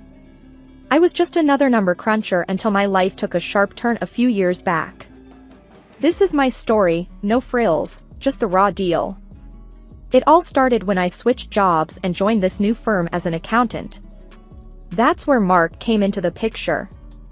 He was the sales guy, confident, charming, and with a smile that could sell ice to Eskimos. We first bumped into each other in the break room, and our chat started over the world's most temperamental coffee machine. "Hey, you're the new accountant, right?" Mark leaned casually against the doorframe, a smirk playing on his lips. "Guilty as charged." "I'm Jane. And you are?" I responded, trying to look unimpressed, but internally, I was already intrigued. "I'm Mark, head of sales." "And unofficially, the resident coffee machine whisperer," he said with a wink. We both laughed, and from that day, things just clicked between us. Fast forward 2 years, and Mark planned the most romantic proposal you could imagine. A weekend trip to the beach, a sunset dinner, and him getting down on one knee. I mean, it was like something out of a movie. I said yes, without a second thought. Our wedding was something else, beautiful, heartfelt, but it flew by in a blur. We started our married life in the house I inherited from my grandpa. It's a quaint, old place with a lot of character, and I've always loved it. A few weeks after settling in, Mark brought up a life-changing idea. "Babe, have you ever thought about taking a break from work? You know, being a housewife for a while?" Mark suggested one evening, his eyes full of hope. I remember feeling a jolt of surprise. "A housewife? But Mark, I've always been passionate about my career," I replied, trying to keep the confusion out of my voice. "I get that, Jane. But I've been doing really well at work. We can afford it, and think about it, no more stress, just focusing on us, maybe even starting a family soon," he said, reaching for my hand. His words, his tone, it was all so convincing. I couldn't help but get swayed by his enthusiasm. So, against my better judgment, I agreed. Why not shake things up a bit, right? The first few weeks were a novelty. I had time to do things I'd never had time for: gardening, reading, trying out new recipes. Mark would come home to a clean house and dinner on the table. We'd spend our evenings talking about our future, making plans, laughing. It was like a prolonged honeymoon phase. But as time passed, I started feeling a bit restless. I missed the challenges of my job, the satisfaction of solving complex problems. I even missed the annoying buzz of my office phone. Still, I pushed those feelings aside, telling myself that this was just an adjustment period. Then, things started changing subtly. Mark's compliments about how nice the house looked or how good dinner tasted became expectations. If dinner was late or the house a bit untidy, he'd make these offhand comments that stung more than I wanted to admit. I started feeling less like a partner and more like a live-in maid. I remember calling my best friend, Laura, to vent. "I just feel like I'm losing a bit of myself, you know?" I confided in her. "Losing yourself? Jane, you're a firecracker. Don't let this housewife gig douse your spark," Laura said, her voice a mixture of concern and encouragement. She had a point. I had always prided myself on being independent, on making my own way. And here I was, feeling lost in a role I never thought I'd play. After settling into this housewife role, I thought I had things figured out. But, boy, was I wrong. One evening, Mark dropped a surprise that turned everything upside down. Mark came home looking all serious, which was unusual for him. "Jane, we need to talk," he started, not even taking off his coat. "What's up? You look like you've seen a ghost," I joked, trying to lighten the mood. "It's my folks. Their apartment is getting renovated and they need a place to crash. Just for a couple of weeks," Mark said, avoiding my eyes. I was taken aback. "A couple of weeks? Here?"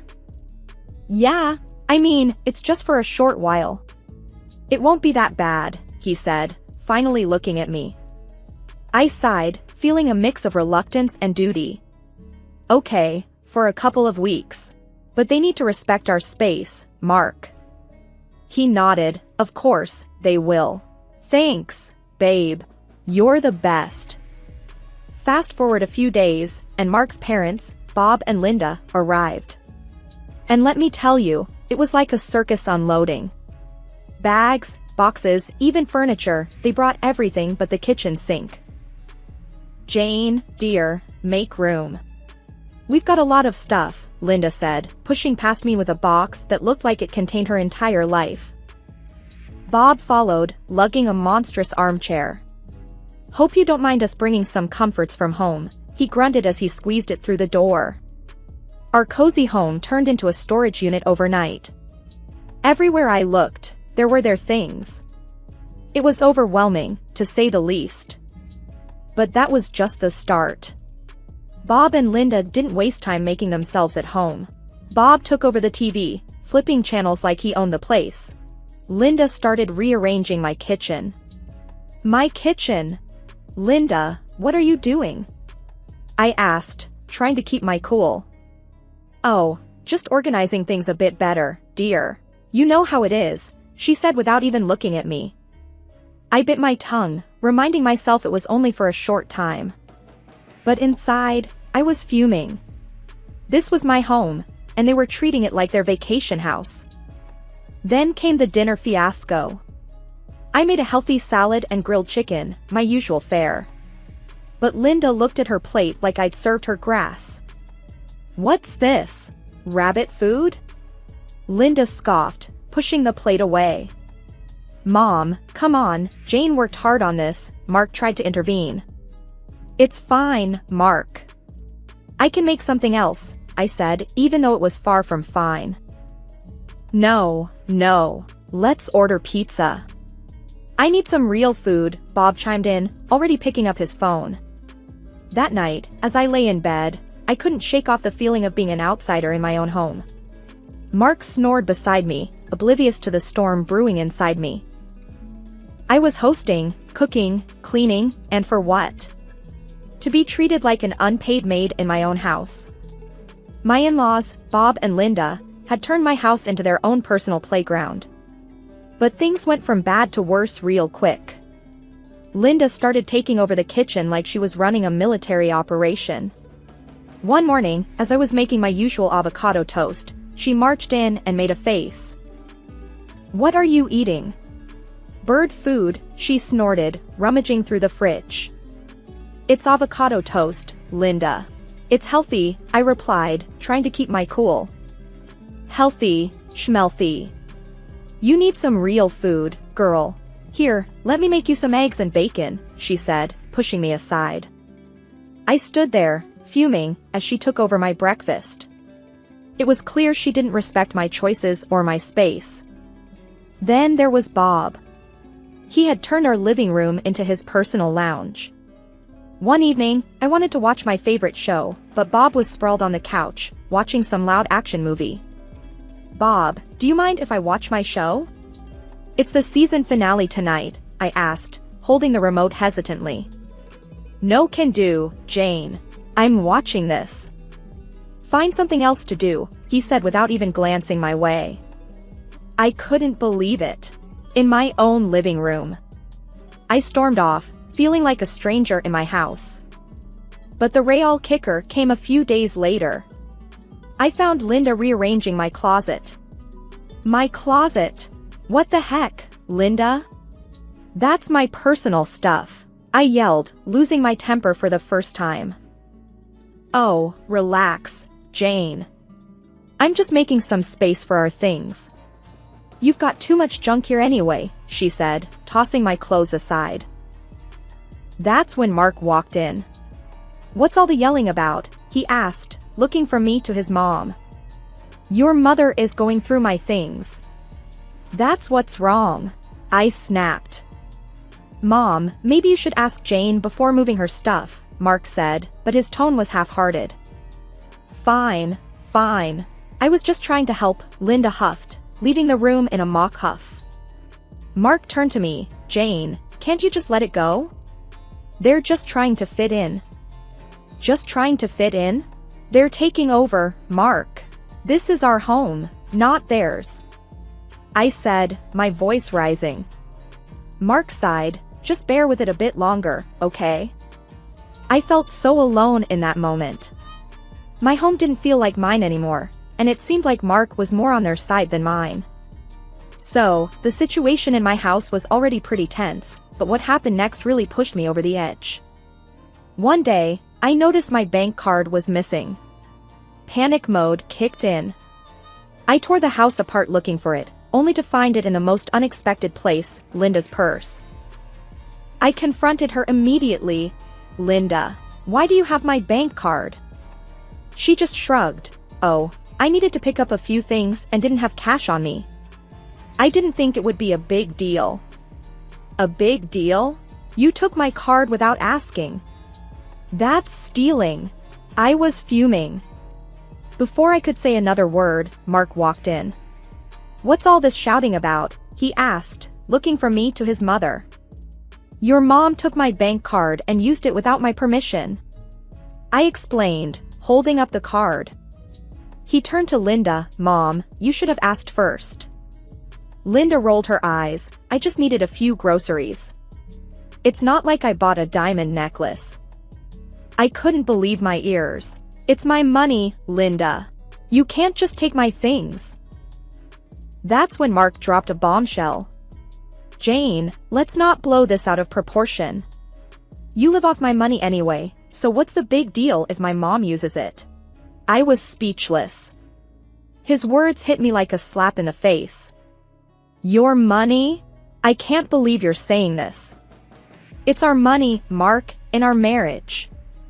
He just shrugged. Whatever. It's not a big deal. She'll pay you back. I felt like I was in some bad dream. My husband was taking his mother's side over something so blatantly wrong. A couple of weeks passed, and the tension in the house was unbearable. I decided it was time to ask the big question. So, when are you two planning to move back to your apartment? I asked Bob and Linda one evening at dinner. They just laughed. Move back? Why would we do that? Linda said, exchanging a look with Mark. Yeah, we've decided to stay here. It's much nicer, and Mark doesn't want to waste money on rent for us, Bob added. I turned to Mark, looking for some sort of explanation. He avoided my eyes. Yeah, Jane. It doesn't make sense to rent a place for them when we have space here. I sat there, stunned. My home, my sanctuary, was being overtaken.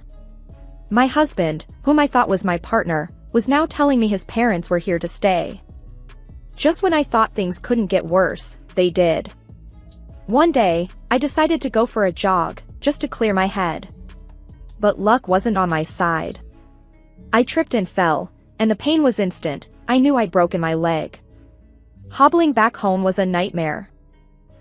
When I got back, I found Mark and his parents in the living room. Mark, I think I broke my leg. I need to go to the hospital, I said, trying to keep the pain out of my voice.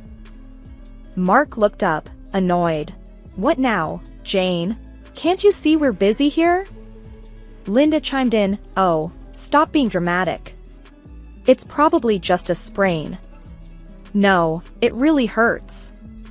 I need help, I insisted, feeling the room spin from the pain. Bob just scoffed. At your age, you shouldn't be running around like a teenager. Serve you right. I couldn't believe what I was hearing. I'm in pain here. Can't any of you see that? Mark finally got up, his expression more of inconvenience than concern. Fine, I'll take you. But this better not be some ploy to get out of housework. At the hospital, it was confirmed, a broken leg. The next few weeks were hell. I was stuck at home, on crutches, unable to do much. You'd think my husband and his parents would help, right? Wrong. They acted as if nothing had changed. I was still expected to cook and clean. One day, I was trying to make lunch, balancing on my crutches. Linda walked in and saw me struggling. "Can't you do that any faster?" "We're hungry," she said, not offering to help. "I'm doing the best I can on one leg." I snapped, my frustration boiling over. "Well, it's not good enough. You're being incredibly lazy," Linda retorted. That's when Mark walked in. "What's going on here?" he asked, looking from me to his mother. "Your wife is taking forever to make lunch." "It's like she's using her injury as an excuse," Linda complained. Mark sighed. "Jane, can't you just try a bit harder? We're all hungry here." I was in disbelief. "Try harder? I'm on crutches, Mark. What do you expect me to do?" He just shrugged and left the kitchen with his mom, leaving me there, seething and in pain. You won't believe what happened next in my in-law nightmare. Just when I thought it couldn't get any worse, it did. A few weeks after my injury, Linda and Bob announced they were hosting Thanksgiving at our house and inviting their relatives over. The news hit me like a ton of bricks. "Thanksgiving? Here?" I asked, incredulous. "How am I supposed to manage that with my leg like this?" Linda just waved her hand dismissively. "Oh, you won't have to do much. Just stay out of the way and let us handle it." I was fuming. "This is my house, Linda. You can't just invite people over without asking me." That's when Mark stepped in. "Jane, it's just a family gathering. Let's not make a big deal out of it." "A big deal?" "Mark, I can barely walk, and now your parents are taking over our house for a party?" I said, my voice rising. Bob chimed in, "We thought it would be nice to have a family gathering here. After all, we're all living under the same roof now." And then Linda dropped another bombshell. "Actually, Jane, we were thinking it might be best if you stayed somewhere else for a couple of weeks. With your leg and all, you'll just be in the way." I stared at her, completely dumbfounded. "Stay somewhere else? In my own house?" "Yes, dear. Just for a couple of weeks." "It's for the best," Linda continued, as if she was doing me a favor. I felt my blood boiling. "You want me to leave my house so you can play host? That's insane." Mark chimed in, trying to sound reasonable. "Jane, it's just for a short while. It'll be easier for everyone." "Easier for everyone?" "This is my home, Mark. I'm not going anywhere." I shot back, my voice shaking with anger. Bob shrugged. "We thought you'd appreciate not having to deal with the stress of the holiday." That was it. I lost it. "Get out. Both of you, get out of my house now," I yelled, feeling a mix of rage and disbelief. Mark's face turned red. "Jane, you're being unreasonable. They're my parents. You can't just kick them out." "Unreasonable? They're taking over my home, and you're letting them." I was practically screaming now. Mark's expression hardened. "If you can't respect my parents, maybe we shouldn't be together. Is that what you want? A divorce?" I glared at him, feeling a rush of adrenaline. Without a word, I went to my desk drawer and pulled out a set of papers I had prepared, just in case things went south. "What's this?" Mark asked, his voice faltering as he took the papers from my hand. "Divorce papers. I've had them ready for a while now," I said, my voice steady. Mark looked at me, then at the papers, and back at me. "You're serious? You'd really go through with this?" "Yes, I am. I won't be bullied in my own house." Not by you, not by anyone, I said, feeling a strange sense of empowerment amidst the chaos. Linda and Bob just stood there, speechless. Mark looked like he had been punched in the gut. The room was thick with tension. Make your choice, Mark. Your parents or our marriage, I said, holding my ground. Mark laughed, a cold, hard sound that sent shivers down my spine. Fine, he said, and to my shock, he signed the papers right there and then. You'll regret this, Jane. You can't even support yourself without me. I watched him, feeling a mix of relief and disbelief. I'll manage, I said, though my voice was barely a whisper. He shrugged, your loss. Then he and his parents gathered their things and left. Just like that, my marriage was over. The moment the door closed behind them, I felt a strange sense of peace. I was alone, yes, but it was a better alternative to the constant tension and disrespect. The first thing I did was change the locks. It felt like I was securing my own personal fortress. Thanksgiving came around faster than I expected. I was still adjusting to my new reality, finding comfort in the quiet of my own company. Then, unexpectedly, there was a knock at the door. I opened it to find Mark, his parents, and a bunch of their relatives standing there, ready to celebrate. What are you doing here? I asked, stunned. We're here for Thanksgiving, Jane. Did you think we were serious about not coming? Mark said with a smug look. I couldn't believe the audacity. You're not welcome here anymore, Mark. This is my house, and you're not my family, not after what you did. Linda piped up, oh, come on, Jane. Don't be so petty. Let's just have a nice dinner. I stood my ground. No, you need to leave, now. Mark laughed, you can't kick us out. This was our family home. Not anymore. I've changed the locks, Mark. You gave up any right to this house when you signed those papers, I said, feeling a surge of empowerment. There was a moment of silence, then Mark's face turned red with anger. Fine, have it your way, he said, and they all turned and left. After the Thanksgiving showdown, I started to rebuild my life, and let me tell you, it wasn't easy, but it was mine. A few weeks after Mark and his family left for good, I was sitting in my quiet, peaceful living room when my best friend, Laura, dropped by. Hey, Jane. How are you holding up? Laura asked as she walked in, her eyes scanning the room. Better than I expected, actually, I replied, offering her a smile. Laura sat down, looking at me closely. You seem different, stronger, somehow. I chuckled. Yeah, I guess getting rid of dead weight does that to you. We both laughed, and in that moment, I felt lighter than I had in months. But seriously, what's next for you, Jane? Laura asked, her tone shifting to something more serious. I took a deep breath. I'm going back to work. I've already started looking for accounting jobs.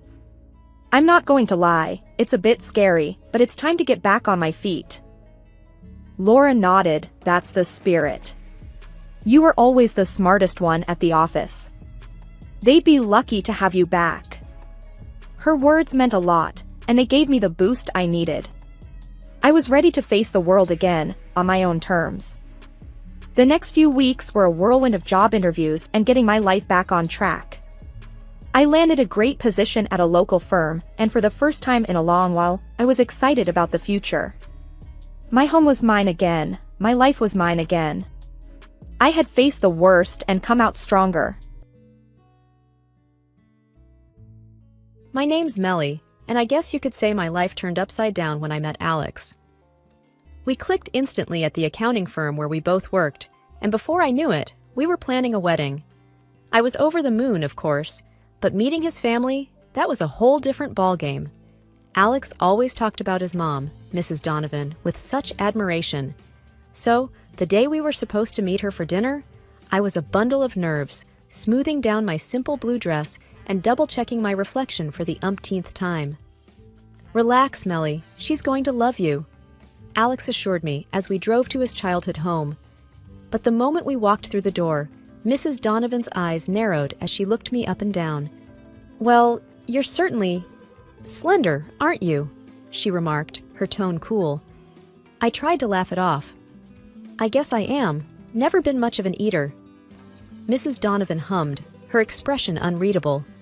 I hope you're taking care of yourself. A woman should have some robustness, you know. Alex, bless him, jumped in. Mom, Melly's just fine. She's healthy. Dinner was an uncomfortable affair. Mrs. Donovan's eyes were constantly on me, making me squirm every time I took a bite. I could feel her judging my every move. The worst part came when I excused myself to the restroom. As I passed the living room, I overheard Mrs. Donovan whispering to her sister, She looks sickly. How will she bear Alex's healthy children? I felt like I'd been punched in the gut. The rest of the evening was a blur. I barely touched my food and struggled to keep a smile plastered on my face. On the drive back, I was quiet, the words echoing in my mind. Alex noticed. Hey, you okay? You've been quiet since dinner. I sighed. It's nothing. Just tired, I guess. But inside, I was reeling. Mrs. Donovan's words had cut deeper than I wanted to admit. I wondered if this was just the beginning of a long road of judgment and disapproval. Little did I know, it was only the tip of the iceberg. As the days turned into weeks, the dinners at Mrs. Donovan's became a regular ordeal. Each invitation felt like a summons, each meal a trial. Alex, ever the optimist, kept reassuring me that things would get better, but they only seemed to worsen. One particular evening stands out in my memory. We arrived at Mrs. Donovan's to find an even more extravagant spread than usual. The dining table was overflowing with dishes, rich gravies, fatty roasts, and sides heavy with butter and cream. As soon as we sat down, Mrs. Donovan was on the offensive. Melly, you look even thinner than last time. You really should eat more, she said, piling my plate high with food. I tried to protest. Oh, Mrs. Donovan, this is too much. I really can't. Nonsense, she cut me off. You need to build some strength, dear, especially if you and Alex are planning a family. I forced a smile and took a bite. Mrs. Donovan's eyes flickered with something like triumph. I glanced at Alex, hoping for some support, but he just shrugged apologetically. I felt my stomach knot up, not just from the rich food, but from the undercurrent of criticism in her words. Dinner progressed with painful slowness. Mrs. Donovan kept pushing more food my way, commenting on every bite I took, or didn't take. You know, Melly, a good wife should know how to cook hearty meals. It's important for a family. I felt a sting at her words. I do cook, Mrs. Donovan, but I prefer healthier options. She scoffed. Healthy is fine, but this, she gestured at my barely touched plate, is just pickiness. You're setting a bad example. By the end of the meal, I was both nauseous and seething with anger. The drive home was tense. I couldn't hold back anymore. Alex, your mom's comments are really hurtful. It's like she's constantly judging me. Alex was silent for a moment before responding. I know, Melly. I'll talk to her, okay? I'm sure she doesn't mean it the way it sounds. But a part of me doubted that anything would change. Mrs. Donovan had made her feelings clear, and no amount of talking seemed to soften her stance. Each subsequent dinner only reinforced my feelings of inadequacy. Mrs. Donovan's remarks became more pointed, her scrutiny more intense. Melly, are you avoiding my food deliberately? You barely eat anything I make. I tried to explain. It's not that, Mrs. Donovan. Your food is very rich, and it doesn't always agree with me. She tutted disapprovingly. A little discomfort is nothing. You need to eat more, put on some weight. It's not healthy to be so thin. Her words echoed in my head long after each dinner, amplifying my insecurities and doubts. The thought of facing another meal at her house filled me with dread. My relationship with Alex was strong, but the shadow of his mother's disapproval loomed over us, a constant, unsettling presence. As I lay awake many nights, I wondered how long I could endure this. The discomfort in my stomach after each meal was a stark reminder of the growing discomfort in my heart. I felt like an outsider, unwelcome and misunderstood, and I couldn't help but worry about the future of our relationship under the weight of his mother's judgment. As the days rolled into weeks, my unease around Mrs. Donovan turned into outright dread. The constant scrutiny, the endless comments about my weight and eating habits, it was all becoming too much. So I made a decision, one that I knew wouldn't sit well with her. I started avoiding meals at her house. The next time Alex mentioned going over for dinner, I hesitated before speaking up. "Alex, I don't think I can go tonight." He looked surprised. "Why not? Mom's making that roast you liked." I took a deep breath. "It's not about the food. It's...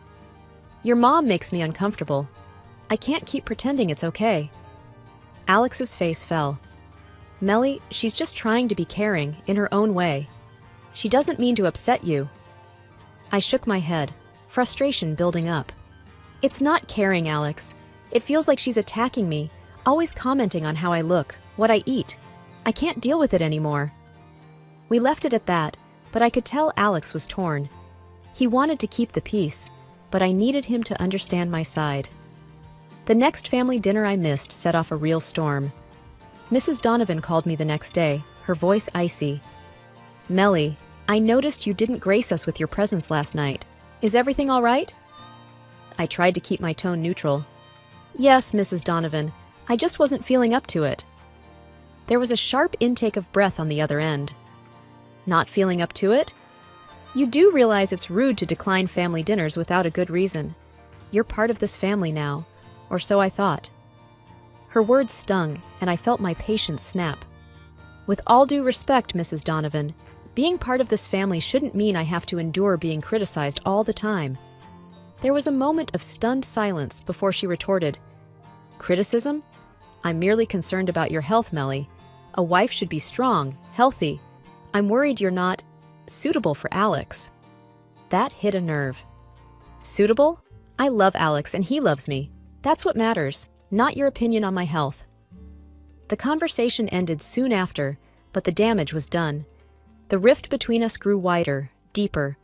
Alex tried to mediate, but his attempts only made things worse. One evening, as we sat quietly in our living room, he broached the subject. "Melly, I spoke to Mom. She's really upset. She thinks you're avoiding her." I let out a bitter laugh. "Avoiding her? She's been nothing but harsh and judgmental since day one. What does she expect?" Alex ran a hand through his hair, looking exasperated. "She's my mom, Melly. I can't just ignore her. Can't you two try to work things out?" I looked at him, feeling a mix of anger and sadness. "Alex, it's not about working things out, it's about respect. She doesn't respect me, and I don't know if I can keep pretending it doesn't hurt." The wedding day was supposed to be the happiest day of my life, and it was, at least until the reception. Everything was perfect, the ceremony, the vows, Alex looking at me like I was the only one in the room. But then, at the reception, everything changed. I remember holding a glass of wine, the same wine everyone else was drinking. It tasted a bit off, but I figured it was just nerves. I took a sip, and that's the last thing I remember before waking up in a stark white hospital room. Confused and groggy, I tried to sit up. That's when I heard them, Alex and his mom, just outside my room. Mrs. Donovan's voice was sharp. "See what I mean, Alex? She can't even handle a simple toast. She's too weak, too fragile for our family." I felt a pang of hurt, but I was too weak to respond. Alex's voice, full of worry, cut through. "Mom, stop it. This isn't the time. We don't even know what happened." I wanted to shout, to tell them I was okay, that I wasn't weak, but my voice was a mere whisper. Then the door opened, and a doctor walked in, a serious look on his face. "Mrs. Donovan," he said, addressing me, "you gave us quite a scare. We found traces of a sedative in your system. Did you take anything before the ceremony?" I shook my head weakly. "No, nothing. Just the wine." The doctor frowned. "The wine? But no one else had this reaction. It's very unusual." Alex stepped in, his face etched with concern. "Doctor, are you saying someone might have tampered with her drink?" The doctor hesitated. "It's a possibility we can't ignore. We'll need to run some more tests." I lay there, stunned. Someone had drugged me? On my wedding day? But who? And why? As the doctor left to arrange the tests, Alex came to my side, taking my hand. "Melly, I'm so sorry. I can't believe this is happening." I tried to smile, to reassure him, but my mind was racing. The only thing I could taste was the bitterness of the wine and Mrs. Donovan's harsh words echoing in my head. That night in the hospital, I couldn't sleep. The realization that someone might have deliberately hurt me was terrifying, and the worst part was not knowing who or why. I looked over at Alex, asleep in the chair next to my bed, and felt a wave of sadness. Our wedding day was supposed to be about us, our love. Instead, it ended with me in a hospital bed, surrounded by suspicion and fear. Back home from the hospital, I was a bundle of nerves. The thought that someone had drugged me at my own wedding was like a dark cloud hanging over me. And deep down, I had a gnawing suspicion about who it might be. One evening, I couldn't hold it in any longer. Alex and I were sitting in the living room, the TV playing some show neither of us was watching. I turned to him, my voice shaky. "Alex, I need to talk to you about something serious." He muted the TV, looking concerned. "What's up, Melly?" I took a deep breath. "I've been thinking about what happened at the wedding, and I can't shake off the feeling that your mom might have had something to do with it." Alex's face changed instantly. "What? Melly, that's crazy talk. Why would you even think that?" I could feel my frustration mounting.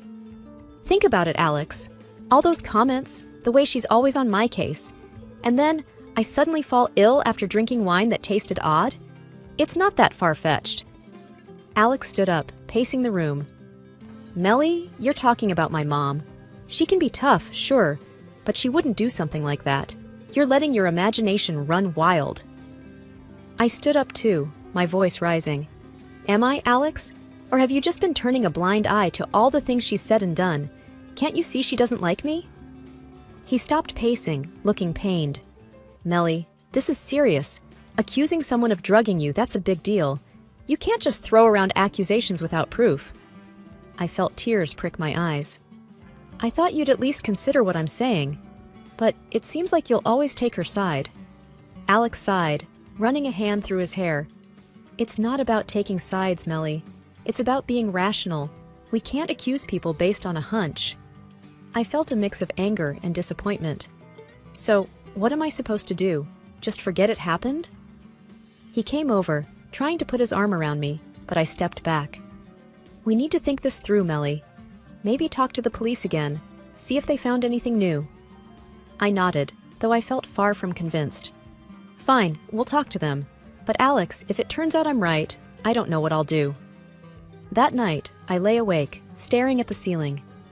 My mind kept going back to Mrs. Donovan, her words, her looks.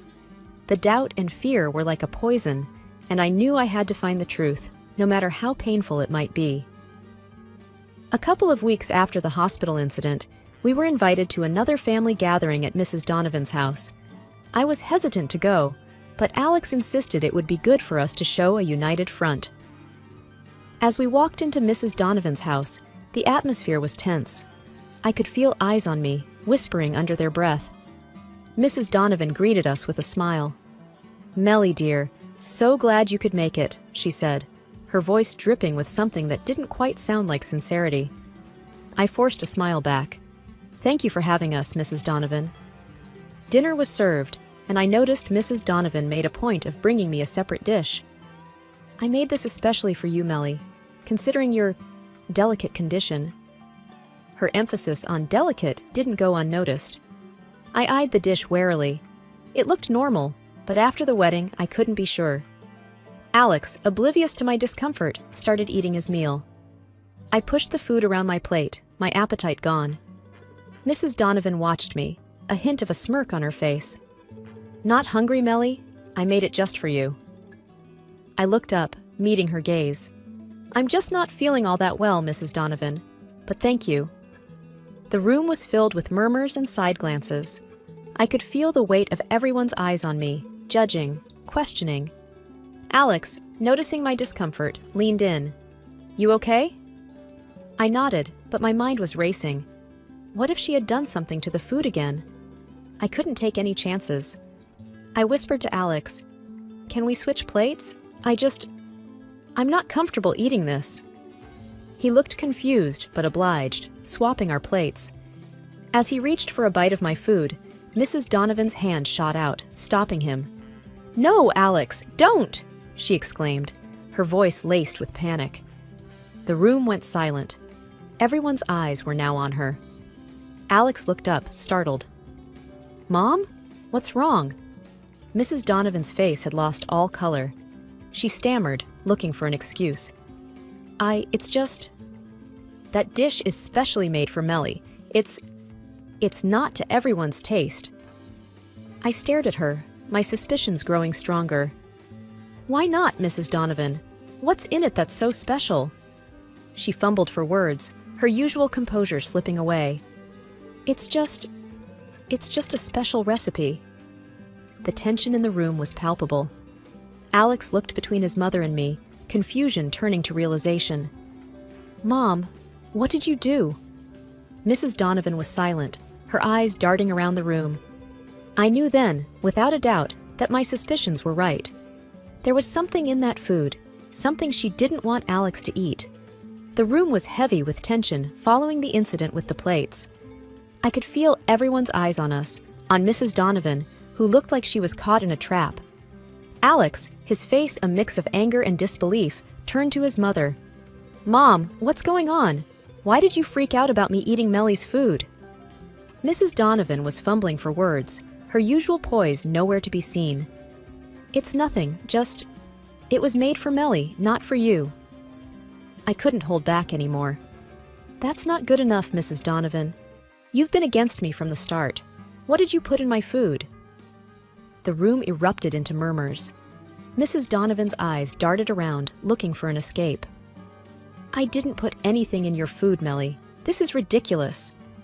I stood up, my hands trembling. "It's not ridiculous. Ever since I started coming to these dinners, I felt sick. And then the wedding. Someone drugged my drink, and now this? It's too much of a coincidence." Alex stood up too, his voice firm. "Mom, if you did something to Melly's food, you need to tell us now. This is serious." Mrs. Donovan's face crumpled. I just wanted to protect you, Alex. She's not right for you. She's weak, sickly." I felt a surge of anger. Protect him? By making me sick? By drugging me? The guests were now openly staring, the air thick with accusation and shock. Alex's uncle, who had been silent until now, spoke up. "This is a serious accusation, Melly. Do you have any proof?" I pointed to my plate. "I'm calling the police, and they will give the food prepared by Mrs. Donovan for examination." And then Mrs. Donovan burst into tears. "I just wanted the best for my son. I thought if she was out of the picture, he'd find someone better, someone healthier." The confession hung in the air, heavy and damning. Alex looked at his mother, his expression one of utter betrayal. "You did this to Melly? My wife?" I felt a mix of relief and despair. Relief that the truth was out, but despair at the cost. My relationship with Alex, our place in his family, everything was in shambles. The rest of the evening was a haze.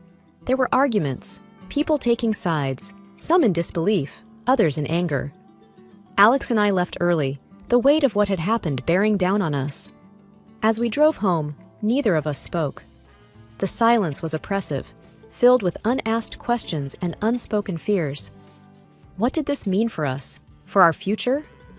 The woman who was supposed to be my family had betrayed me in the worst way, and the fallout was something neither Alex nor I were prepared to handle. That night, as I lay in bed, the events of the evening replayed in my mind. Mrs. Donovan's confession, the look of shock on Alex's face, the whispers of the guests. The confrontation had brought the truth to light, but it had also opened a wound that I wasn't sure could ever fully heal. One evening, as Alex and I sat together, the silence between us felt particularly profound. Breaking the stillness, I turned to Alex. "We need to talk about what's next, about the police." He looked at me, his expression solemn yet supportive. "I've been thinking about that too. It's your decision, Melly. I'll back you up, whatever you choose." I mulled over the thought, feeling the weight of the decision on my shoulders. It's just, going to the police feels like opening a Pandora's box. It's not just about exposing what happened, it's about airing family issues in public. He nodded understandingly. I know it's hard, but remember, you're the one who's been wronged. If you want to pursue this legally, I'm with you. After a pause, I let out a deep breath. No, I don't think I want to go down that road, but there's something else I've decided. I hesitated, gathering my courage. I can't see your mother again, Alex. After everything, I can't. Alex's reaction was quiet, contemplative. I understand. And honestly, I feel the same. After what she did, I can't just carry on as if nothing's happened. I won't see her either. His words were a relief, a validation of my feelings. It's going to be hard, Alex. She's your mother. He squeezed my hand, firm and reassuring. I know, but what she did, it's unforgivable. Our relationship, our marriage, comes first. In the days that followed, we both stood by our decision. It was a difficult period, adjusting to this new reality where Mrs. Donovan was no longer a part of our lives. There were moments of doubt, of questioning whether we were too harsh, but we supported each other through them. We started focusing more on ourselves, on rebuilding and strengthening our bond. We made plans for the future, small things to look forward to, like weekend getaways and quiet evenings together. As we moved forward, I realized that this ordeal, as painful as it was, had brought us closer. We had faced a challenge together, one that tested the very foundation of our relationship and had come out stronger. My name's Linda, and if you told me a few years back that I'd be juggling a baby, a remote editing job, and a crumbling marriage, I'd have laughed in your face. But here I am, 33 and barely keeping my head above water. It all started when I was assigned to edit a book by Alex Chambers, a writer who was the talk of the town back then. I remember our first call. His voice, deep and a bit rough, came through the line, Linda, Alex Chambers. Got your notes? Let's talk shop. I was professional, of course. Sure, Alex. Chapter 3, the pacing feels off. And the character of John, he needs more depth. There was a pause, then a chuckle. Straight to the point, huh? I like that. That was our routine. Long calls, discussing his book, characters coming alive between us. Then one day, he threw me a curveball. Your voice, Linda, it's, I don't know, calming. Fancy meeting over coffee? Talk about the book face to face? I was taken aback, but curious. Sure, why not? So we met, and things clicked in a way I didn't expect. Fast forward through a whirlwind romance, and I found myself married to Alex Chambers, with a little girl, Lily, to complete the picture. Life was a dream, at first. Alex was charming, attentive. But when Lily came, and I switched to working from home, things started to shift. It started small. Alex, usually brimming with ideas, hit a dry spell. One night, as I was putting Lily to bed, I heard him cursing at his laptop. Nothing. Not a damn word comes to mind, he shouted. I peeked into his office. Hey, what's wrong? He spun around, his face a mix of frustration and despair. This book, Linda, it's like pulling teeth. I can't get the words out. Without thinking, I sat down next to him. Let me take a look. That night, I ended up rewriting half of chapter 4. Alex read it, his eyes widening. This is good, Linda. Really good. A spark of pride flickered in me. But it was soon overshadowed by a new routine. I found myself spending nights at the desk, transforming Alex's jumbled thoughts into coherent chapters. He'd hover over my shoulder, nodding and occasionally mumbling, "Yeah, that's good." One evening, as I wrapped up a chapter, Alex leaned in and kissed my forehead. Couldn't do this without you, babe. I smiled, but it didn't reach my eyes. I was tired, worn out from balancing my work, Lily, and now, Alex's book. I felt like I was losing myself in the process. As weeks turned into months, my role as the secret backbone of Alex's writing solidified. I was the one breathing life into his characters, crafting the twists and turns of his plots. But outside our home office, I was just Linda, Alex's wife. One day, as I was tidying up the living room, Alex walked in, phone in hand. "Hey, Linda, my publisher loved the latest chapter. They think it's some of my best work." I forced a smile. "That's great, Alex." He didn't notice the strain in my voice. "Yeah." I told them I've been working hard on it. I bit back a sharp retort. "Working hard?" It was my words, my nights spent agonizing over every sentence. As Alex's book neared completion, my resentment grew. I was the muse he never acknowledged, the ghost in his success story. I remember confronting him about it one night. "Alex, don't you think I deserve some credit? I've practically written half the book." He looked up, surprised. "What? Linda, come on. It's my name on the cover. That's how it works." I stared at him, disbelief and anger swirling inside me. "So, my work, my words, they mean nothing?" Alex sighed, running a hand through his hair. "You're helping me, Linda. That's what partners do. But it's my book, my career." I walked out of the room, my heart heavy. It was clear to me then. In Alex's story, I was just a footnote, a nameless contributor.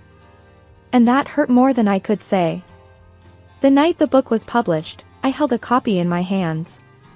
Flipping through the pages, my words stared back at me, hiding behind Alex's name. There was no mention of me in the acknowledgments, not even a subtle hint. I confronted Alex about it, my voice trembling with suppressed emotion. "You didn't even mention me. Not once." He shrugged, oblivious to my hurt. "It's just how it is, Linda. I'm the writer, you're the editor. We each have our roles." That was the moment I realized how invisible I'd become in Alex's world. It was a bitter pill to swallow, a harsh truth I had to face. My life turned into a pressure cooker about to blow. Juggling work, Lily, the house, and Alex's demands had me stretched thinner than a dollar store rubber band. One typical Tuesday, I was knee-deep in laundry when Alex barged in, his face buried in his phone. "Linda, where's my blue shirt? The one I wore at last week's reading?" I pointed to the ironing board without looking up. "It's right there, Alex. Ironed it this morning." He grabbed the shirt and mumbled a half-hearted, "Thanks," already distracted by another text. I shook my head, feeling like part of the furniture. That night, after putting Lily to bed, I sat down to edit a manuscript for work. My eyes were heavy, my brain fried. Alex strolled in, a sheaf of papers in his hand. "Hey, can you look at these? I need your magic touch." I glanced at the clock. It was already past 10. "Alex, it's late, and I've got a pile of editing for work." He frowned, his voice rising. "But this is important, Linda. My publisher's waiting." I sighed, taking the papers. "Fine, but this is the last time, Alex. I can't keep doing this." He scoffed. "What's the big deal? You're just sitting at home all day." I snapped. "Just sitting at home? Really, Alex? Between Lily, the house, and your never-ending book needs, I barely have time to breathe." Alex rolled his eyes. "Dramatic much? I'm the one with the real job here." That stung. "Real job? I'm an editor, Alex, not your personal assistant." He shrugged, clearly not getting it. "Whatever, just do what you can." I worked on his manuscript, resentment boiling inside me. Each word I edited felt like a betrayal to my own work. The next day, as I was fixing lunch, Alex waltzed in, phone in hand again. "Linda, I need you to draft some emails to my publisher. And book my flight to New York next week." I slammed the knife down on the counter. "Do it yourself, Alex. I'm not your secretary." He looked taken aback. "What's gotten into you?" I exploded. "I'm tired, Alex. Tired of being your invisible helper, tired of putting my life on hold." He tried to interrupt, but I plowed on. No, let me finish. I'm also a person, with dreams and a career. But you just take and never give a damn. Alex's face hardened. Fine, do what you want. I don't need your help. I watched him storm out, feeling a mix of relief and dread. But as I stood in the silent kitchen, I couldn't shake the feeling that things were about to get a lot harder. The day I uncovered Alex's infidelity felt like any other, until I stumbled upon something that turned my world upside down. I was sorting through our joint bank statements when I noticed a peculiar charge. Alex had booked a hotel room, supposedly for a fan meetup. But it wasn't a single room like usual, this time, it was a double. My heart pounded as I stared at the screen. A double room? Why would he need that?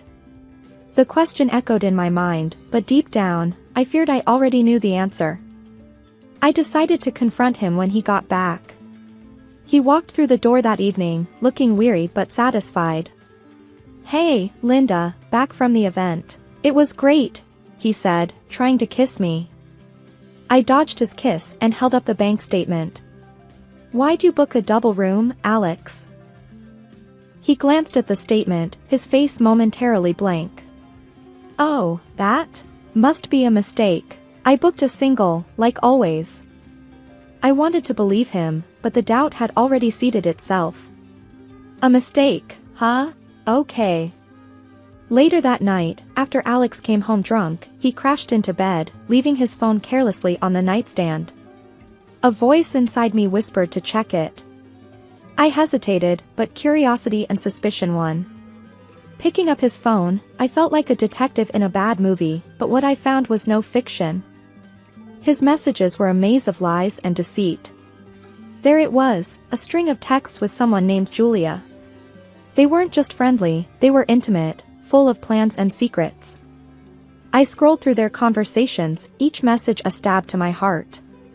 Alex's words about me were the worst, calling me a fool, saying he only kept me around as a servant. Tears blurred my vision, but I kept going, screenshotting everything. Then I found the photos, Alex and Julia, together in ways that left no room for doubt. It was like watching a car crash in slow motion, horrifying, but impossible to look away. I transferred all the evidence to my laptop, a heavy knot forming in my stomach. This was more than a hunch now, it was cold, hard proof of his betrayal. The next day, I acted like everything was normal. Alex, clueless and hungover, didn't suspect a thing. Morning, Linda. What's for breakfast? He asked, rubbing his eyes. Just cereal, I replied, my voice steady despite the storm inside. As he sat eating, oblivious, I studied him. This was the man I married, the father of my child, living a double life right under my nose. Anger and hurt welled up inside me, but I pushed them down.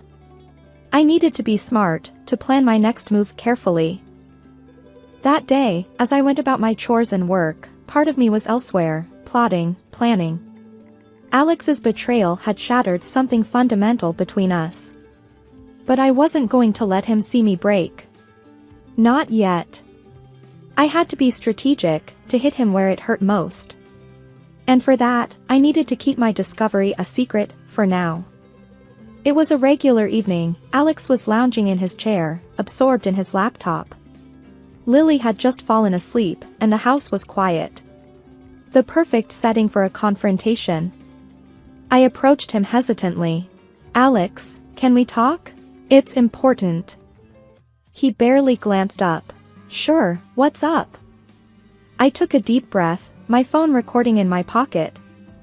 I'm burned out, Alex. Writing your books, managing the house, taking care of Lily. I can't do it anymore. His fingers stopped typing. He looked up, his eyes narrowing. What do you mean you can't do it? You know how important this is to me. I persisted, my voice steady despite the churning in my stomach. It's too much. I have my own work, and Lily needs more of my time. I can't write your books for you anymore. Alex's face reddened. You can't just quit, Linda. My career depends on those books. You're supposed to support me, not bail out. I tried to sound as reasonable as possible. Support goes both ways, Alex. I need your understanding now. He scoffed. Understanding? I've given you a comfortable life, a home, and this is how you repay me? By backing out when I need you the most. His words stung, but I needed him to admit the full extent of my role. I've been doing more than backing you up, Alex. I've been writing your books, and it's taking a toll on me. He stood up abruptly, his chair scraping against the floor. You're just the editor, Linda. Let's not overstate your role here. I felt my patience waning. Just the editor? Alex, who do you think has been coming up with the plots, the dialogues, refining the characters? It's been me.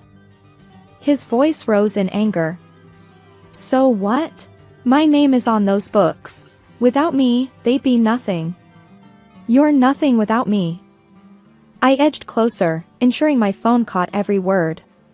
Are you saying you'd be nothing without my writing? He laughed, a harsh, mocking sound. Of course not.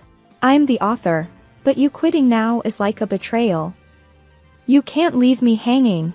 If you stop writing for me, I'll make sure you regret it. I asked, baiting him further. Is that a threat, Alex? He leaned in, his face inches from mine. Yes, it's a threat. You're my wife, Linda. You do what's needed for this family, for my career. If you think you can just walk away from this, think again. I'll divorce you and make sure you get nothing. I stepped back, my heart pounding. I had what I needed. Okay, Alex. We'll see about that. He stormed off to his office, slamming the door behind him. Alone, I took out my phone and ended the recording. Listening back, his words were damning, an unequivocal admission of his dependence on me, mixed with threats and arrogance. That night, as I lay in bed, I couldn't sleep. The man I once loved had turned into a stranger, one who saw me as nothing more than a tool for his success. But now, with this recording, the tables were turned. I had the power to expose him, to tear down the facade he'd so carefully built. My mind raced with possibilities. I could take this to his publisher, the media, or use it in a legal battle. Whatever path I chose, one thing was clear, our marriage was over, and it was time for Alex to face the consequences of his actions. The day of Alex's big press conference was my chosen moment for revelation. Clutching the recording of his admission, my plan was set in motion. Alex was oblivious, caught up in his usual pre-event frenzy. Linda, make sure the presentation is spot on. This is huge for me, he stressed, pacing around the living room. I nodded, hiding my nerves behind a calm facade. I've got it under control, Alex. Little did he know, the presentation I had prepared was a far cry from his expectations. I had embedded not just the transcript of our conversation, but also the audio recording, ready to expose his duplicity to the world. The conference day arrived. I was a bundle of nerves and determination, watching as Alex took the stage with his usual flair. Ladies and gentlemen, thank you for joining me. Today, I'll give you an insight into my creative process. As the first slide flashed up, Alex's confident smile wavered. The room fell into a stunned silence as his own words appeared on the screen, followed by his voice echoing through the speakers, confessing his reliance on me for his books. The shock in the room was palpable. Alex fumbled for words. There seems to be some mistake. But the damage was done. The crowd was in an uproar, murmurs and gasps filling the air, while cameras clicked frantically, capturing every moment of his unraveling facade. The aftermath of the press conference was like a hurricane tearing through our lives. Alex, once the master of his domain, was now caught in the eye of the storm he had created. His fury when he returned home was palpable, a tempest of anger and disbelief. You've completely destroyed me, Linda. My career, my reputation. How could you? He raged, his voice echoing through the halls of our once peaceful home. I faced him, my resolve unwavering. I'm filing for divorce, Alex. I can't be part of this lie anymore. His anger turned to desperation. Divorce? You can't be serious. Think about Lily, think about what you're doing to our family. I sighed, a weight lifting off my shoulders. It's over, Alex. I know about Julia too. The lies, the betrayal.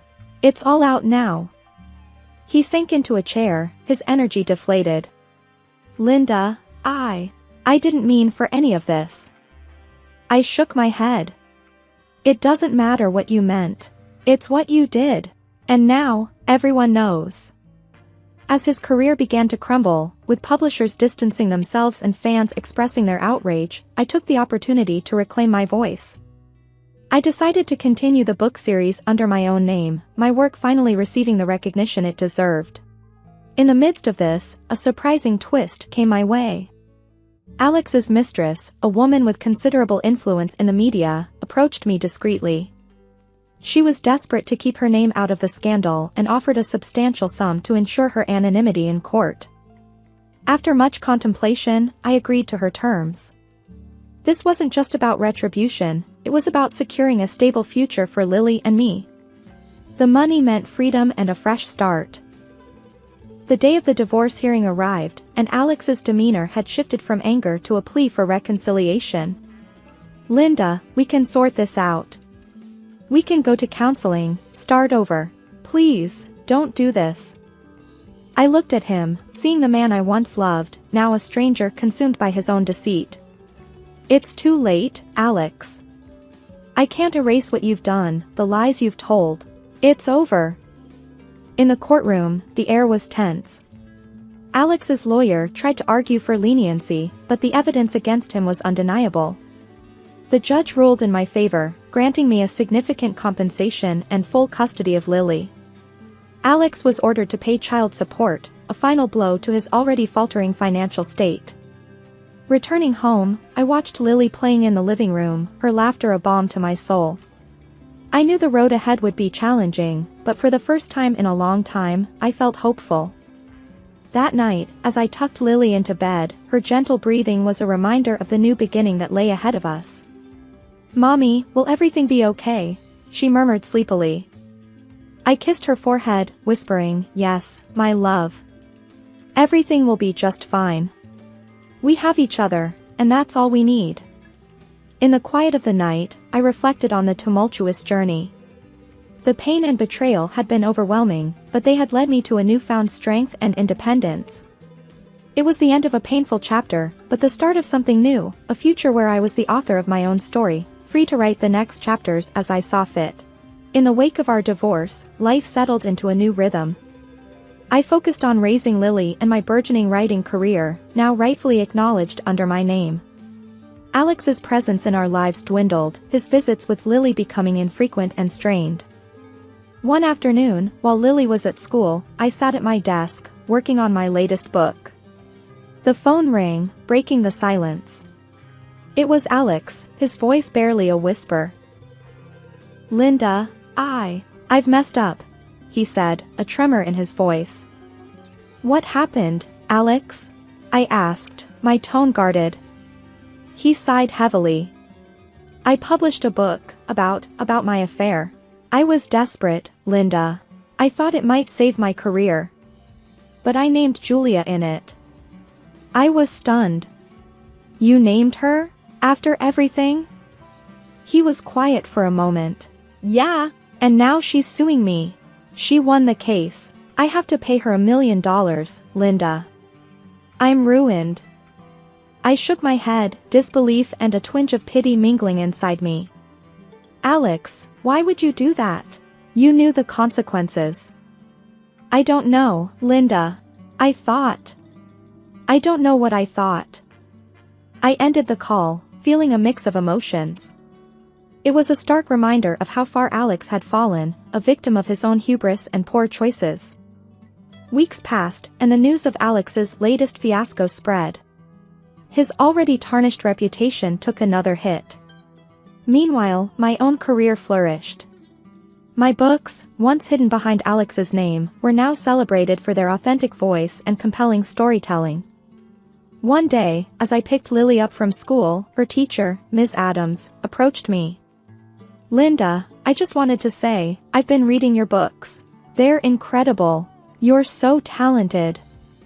I smiled, a sense of pride swelling in my chest. Thank you, Ms. Adams. That means a lot. As Lily and I walked home, hand in hand, she looked up at me with her bright, curious eyes. Mommy, are you happy now? I squeezed her hand gently. Yes, Lily, I am. Very happy. It was true. Despite the tumultuous journey, I had found my voice, my independence. I was no longer overshadowed by Alex's deceit. That evening, as I tucked Lily into bed, her soft voice broke the silence. Mommy, will Daddy be okay? I paused, choosing my words carefully. Daddy made some mistakes, sweetheart. But he'll learn from them, hopefully. She nodded, her eyes slowly closing. I love you, Mommy. I love you too, Lily. More than anything. As I turned off the light, I realized that this was not just the end of a painful chapter, but the beginning of a new one. A chapter filled with hope, strength, and the unwavering love between a mother and her daughter. In the quiet of the night, I reflected on the journey. Karma had played its hand, and in its wake, left a path for new beginnings. I had emerged stronger, wiser, and more determined. My story, once hidden behind the shadow of another, was now mine to write, and I embraced it with open arms. Hi, I'm Lily Donovan, and this is my story or whatever. My family's been a bit of a mess since forever. Got a sister, Ellie, who's sort of like the crown jewel at home because of her bad heart. Our mom, yeah, she's fixated on Ellie. With Ellie being born sickly, she got extra eyes on her, extra care. Mom was always shadowing her, making sure she was breathing okay, eating right, or was warm enough. Almost like I'm part of the furniture. Anyway, Dad was different. He was my champ. When I needed something, he was my go-to. He'd listen, not just nod along, but actually listen. Ellie, though, she got all the attention without even trying, and the drama, tons of it. Take one morning at the breakfast table for example. I was on my second cup of coffee, flipping through some job listings. Dad was at the other end, eyeing the sports section like it had the meaning of life tucked in there. Then in breezes Ellie, all theatrics, like she's about to drop some Shakespearean tragedy on us. So, the doc says my heart's acting up again, Ellie says, all breathless and expecting a scene. Mom's up from her seat, like someone lit a fire under her, asking, what does that mean, hon? You feeling okay? You need anything? Ellie, nah, I'm fine. But the vacation's off. Doctor's orders. Dad stops looking at his paper and goes, that's rough, kiddo. Me, I'm just silent. Because what's there to say? Every little thing about Ellie's sickness tosses our family into chaos. But before I can even shrug, Mom's looking at me with those eyes. You know the type, like I've suddenly kicked a puppy by being quiet.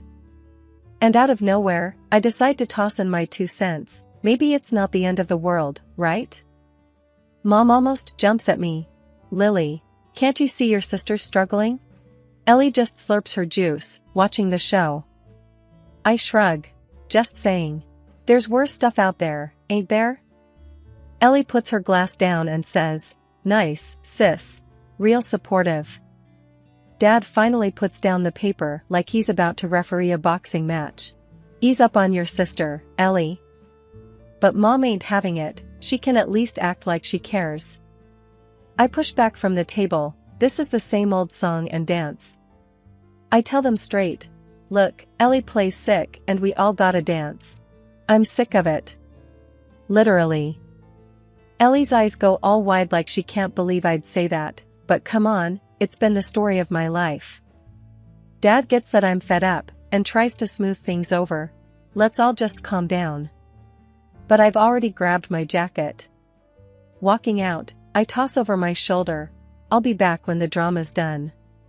You can bet they had a lot to say after I left, but honestly, for once, it was nice not to hear it. Dad understood, Mom was pissed, and Ellie, well, Ellie was Ellie. That's family for you. My sights were set on college, it was my out.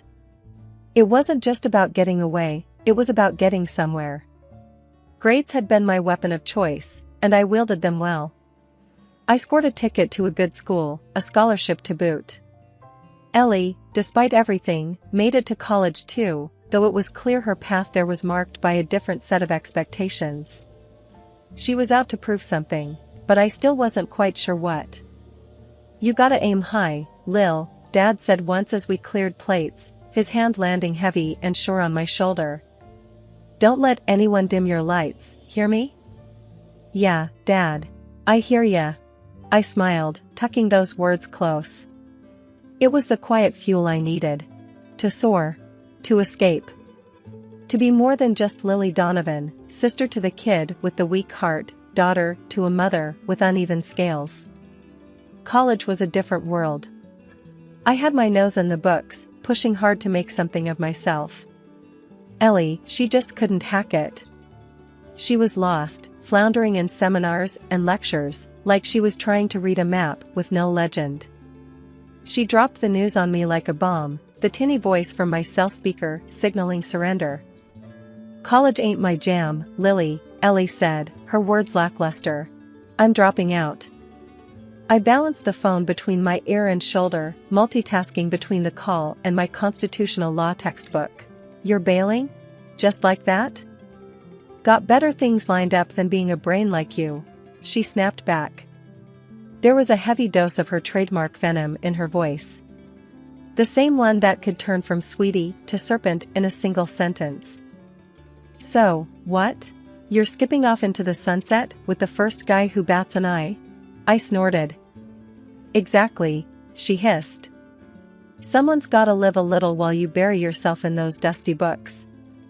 Wouldn't want to die alone with cats as my only company." I squeezed the bridge of my nose. Ellie could never resist a jab. Next thing I knew, I was sitting in the back of a dimly lit church, law book hidden in my lap, as Ellie strutted down the aisle. She had nabbed herself a husband before she'd even figured out who she was. It was like she was playing life's game without bothering to learn the rules. After the "I do's," she swanned over with her glass raised, smirking like she'd won some sort of race.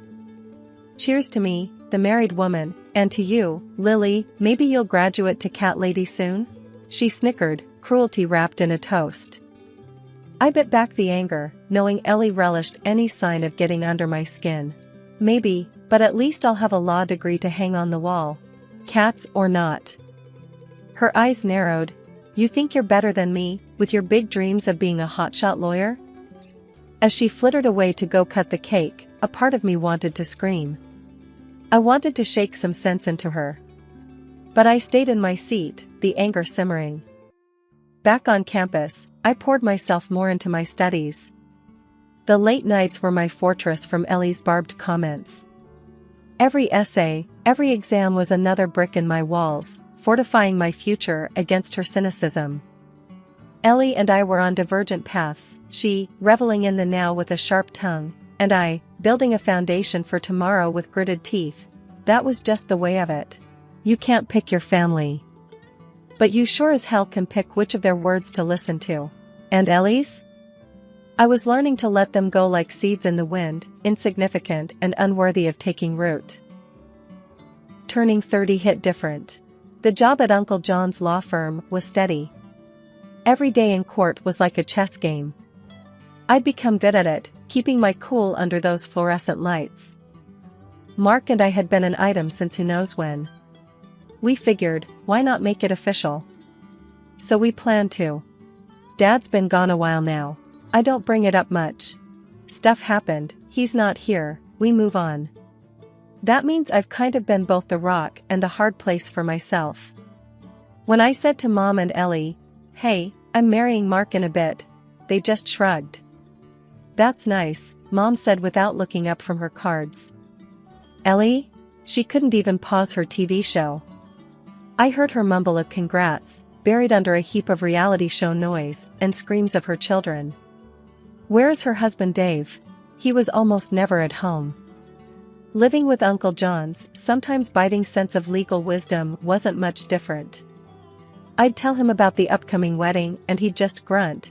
You sure about the prenup? Romance isn't exactly our family style. So here I am, 2 weeks out, and it's all about the bare minimum. I want a quiet do. Some folks would take mom and sis ignoring the whole deal like a punch. I take it like a typical Tuesday. No help? No problem. It's just Mark and me, and that's plenty.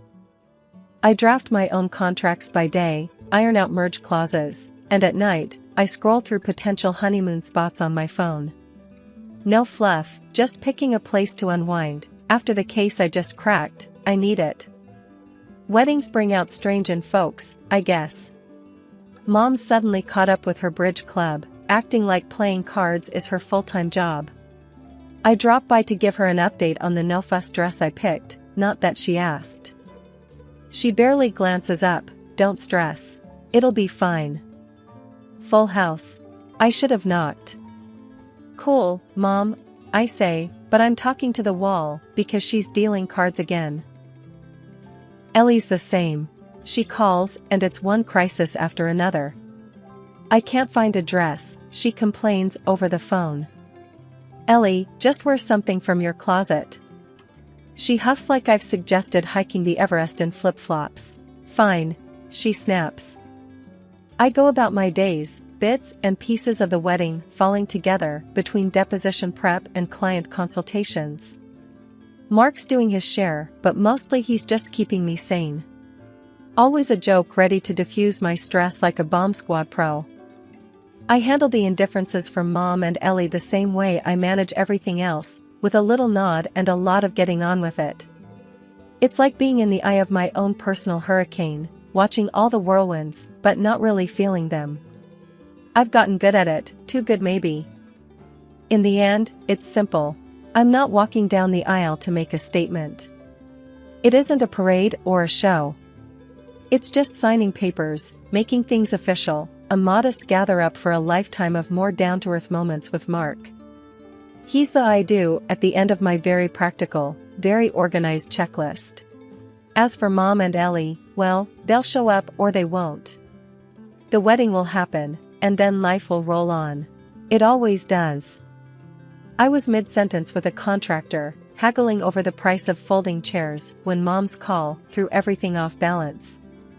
Her voice, usually as steady as a metronome, was all over the place, like a needle jumping grooves on a record. Honey, Ellie's been left by her husband, with 2 kids, she said, and I could almost picture her hand fluttering to her chest, the way she does when the latest gossip hits. I was so stunned I almost dropped the phone. What? You're joking. No, dear. I wish I were. She's a mess. We're all in shock. It's just, would you consider postponing? I bristled at the notion, felt that stubborn streak flare up. Postpone? Mom, I've got a timetable tighter than a drum here. You know that. But Ellie is going to have to deal with her own mess. I cut in, with an edge that said the discussion was closed. But Mom wasn't done. She needs us, needs family. Maybe it's not a good time for a wedding? I scoffed. And when is it ever a good time, huh? Look, I'm sorry for Ellie, but life doesn't stop. Mine doesn't, at least. I turned to Mark, who had witnessed the tail end of the call, his eyebrows doing a high-wire act.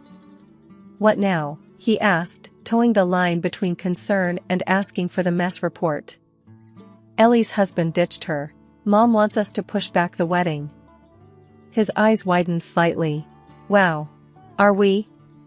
I shook my head. No way. We've bent over backward for this family enough. He nodded, his hand finding my shoulder, a silent signal of support. All right. But you okay with that? I took a deep breath, somewhere between frustration and determination. Hell yes. It's our turn, Mark. We've done the waiting, the pleasing. Remember? I remember, he said, that low voice steady as ever. It's just family is. I raised a hand. Don't say complicated. It's overrated. Mark chuckled, a low rumble in his chest. All right, tough cookie. You call the shots. A mix of guilt and relief swirled in me, but I pushed it down. I had enough on my plate without adding second helpings of pity for Ellie. Life ensued. I went back to ticking off checkboxes, ignoring the clawing feeling that comes with not being the good guy. Or in this case, the good sister. The day didn't start off great, and I could tell it was only destined to nosedive from there. Mark was trying to steer clear of any drama, but somehow, we wound up accepting the dinner invite at Mom's place. Just a family get-together, she'd said. But I knew better. As soon as we walked in, the air was heavy, kinda like walking into a wall. Mom had this stern look plastered on her face, and Ellie, my sister, she was already a few glasses in, eyes red and puffy like she's been crying or something. I barely got my coat off before Ellie slurred out, "Lily, you gotta understand." Her voice wobbled like one of those wacky inflatable arm guys outside a car dealership. "I'm going through hell, and there you are parading your happiness around." She clutched at her heart out of habit. But we all know that she is absolutely healthy now, her childhood illness has sunk into oblivion. Stiffening up, I shot back, "Ellie, it's not like that, and you know it. Stop playing the victim." Mark put a hand on my shoulder, urging me to ease up, but I was past fed up. Mom chimed in then, voice cold as ice, "Lily, we're just asking for a little compassion. Is that too much?" I could feel the temperature drop with her every word. Still, Mark and I, we were a united front. "We've planned this for a year," Mark said, his firmness a surprise even to me. "It's not just Lily's call, it's mine too, and we're not postponing." Mom gave us a hard look, her lips pressed into a thin line. "Ungrateful," she hissed at me. "After all we've done for you." I snorted, narrowed my eyes. "Ungrateful? Really? For what, exactly?" That's when Mom dropped the real bomb, her voice a mix of fury and something that sounded like a twisted form of caring. "If you can't cancel your wedding, then at least skip your honeymoon. Stay and watch your nieces and nephews. Give your sister a break to travel, let her heal." Mark snorted, disbelief coloring his chuckle. "Are you serious right now? We're supposed to give up our honeymoon for Ellie's getaway?" Ellie stood up, swaying a little as she leaned across the table with a sneer. "Yeah, 'cause why should you be happy if I'm not?" I stood up too, my chair scraping loudly against the floor. "Enough, Ellie. Life doesn't stop for you. I'm getting married, and I'm going on my honeymoon. End of discussion." Mom stared at us, eyes flinty. "If you walk out that door, Lily, don't bother coming back." "And if I stay, what? I get guilt-tripped and walked over my entire life?" I snapped, already heading for the door. Mark was right behind me. Neither of us looked back, even as the door slammed shut with a sound that said more clearly than any words could, the line was drawn. It was us against them, and I was done playing by their crazy rules. I was knee-deep in Tool and Good Wishes when Uncle John's number lit up my phone. "Ain't this the time when you're supposed to be getting pampered or something?" was his gruff opener when I answered. "Yeah, well, you know how it goes," I replied, half laughing, despite the frustrations nipping at my heels.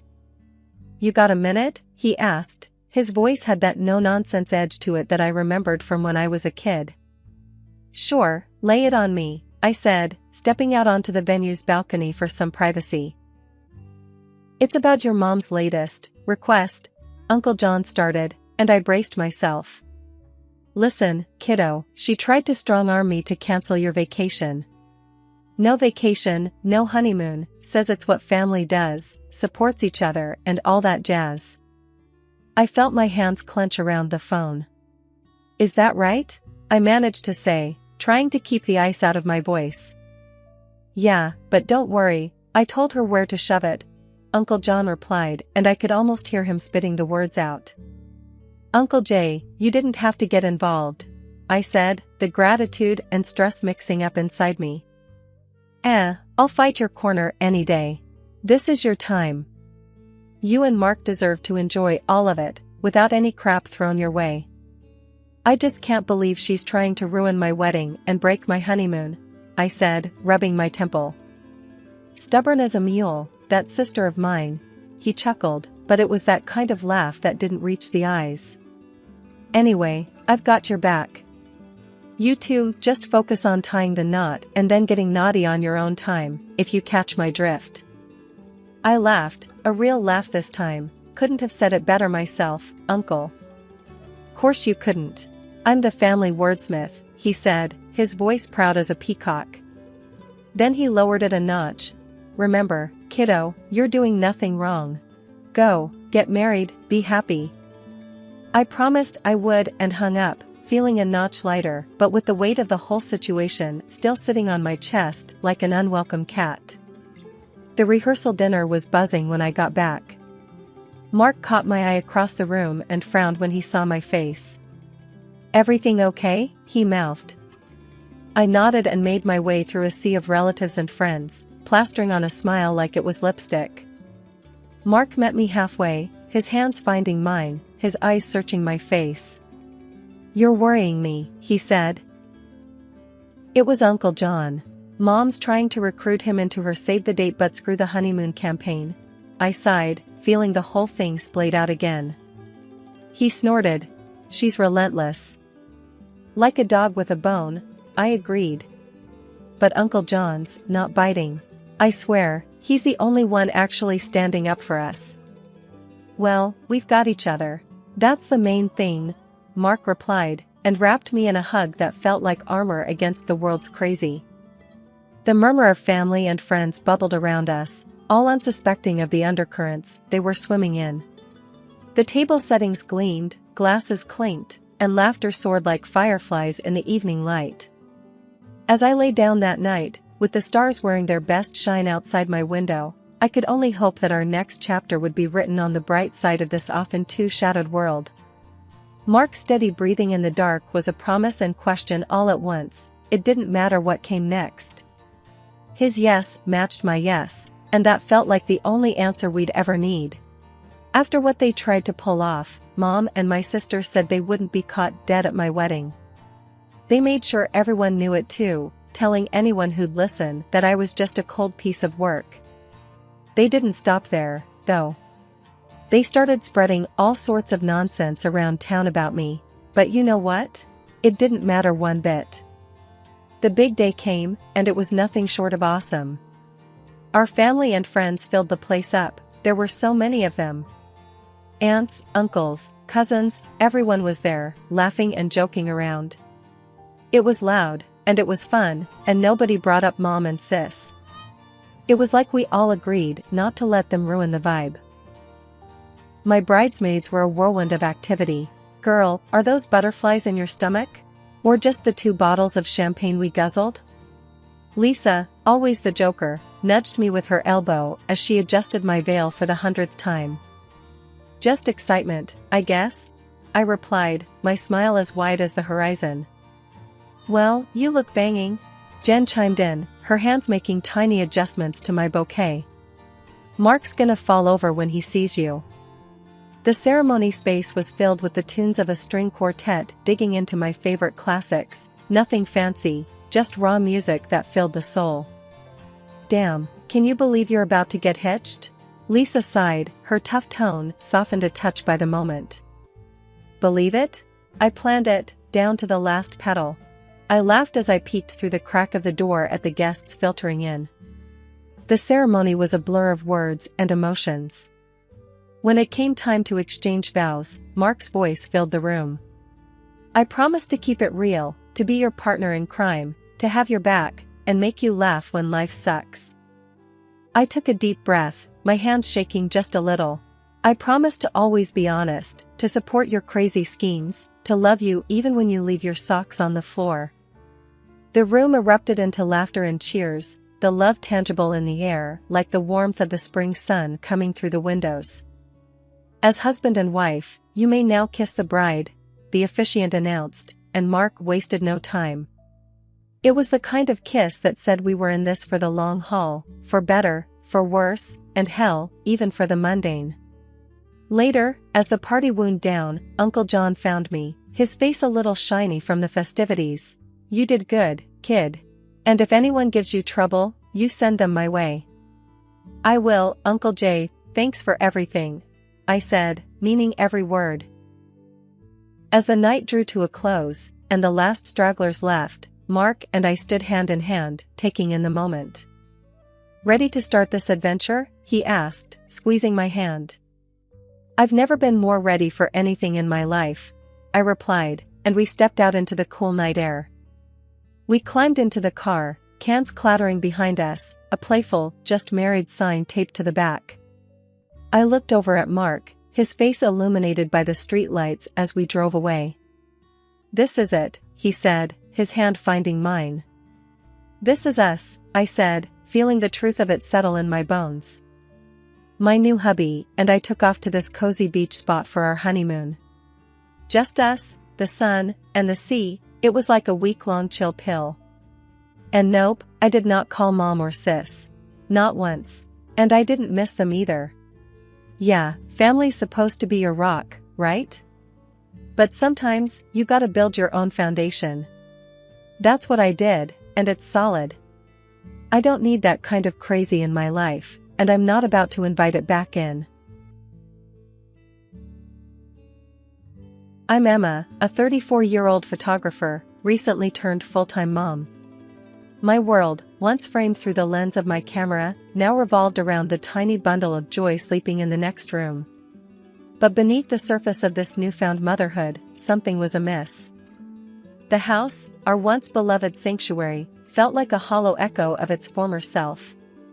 The grandeur of the terrace, where Alex and I used to share dreams over morning coffees, now seemed to mock me with its emptiness.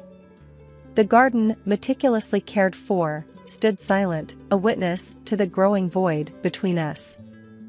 I still remember the day I came home from the hospital, our baby boy cradled in my arms.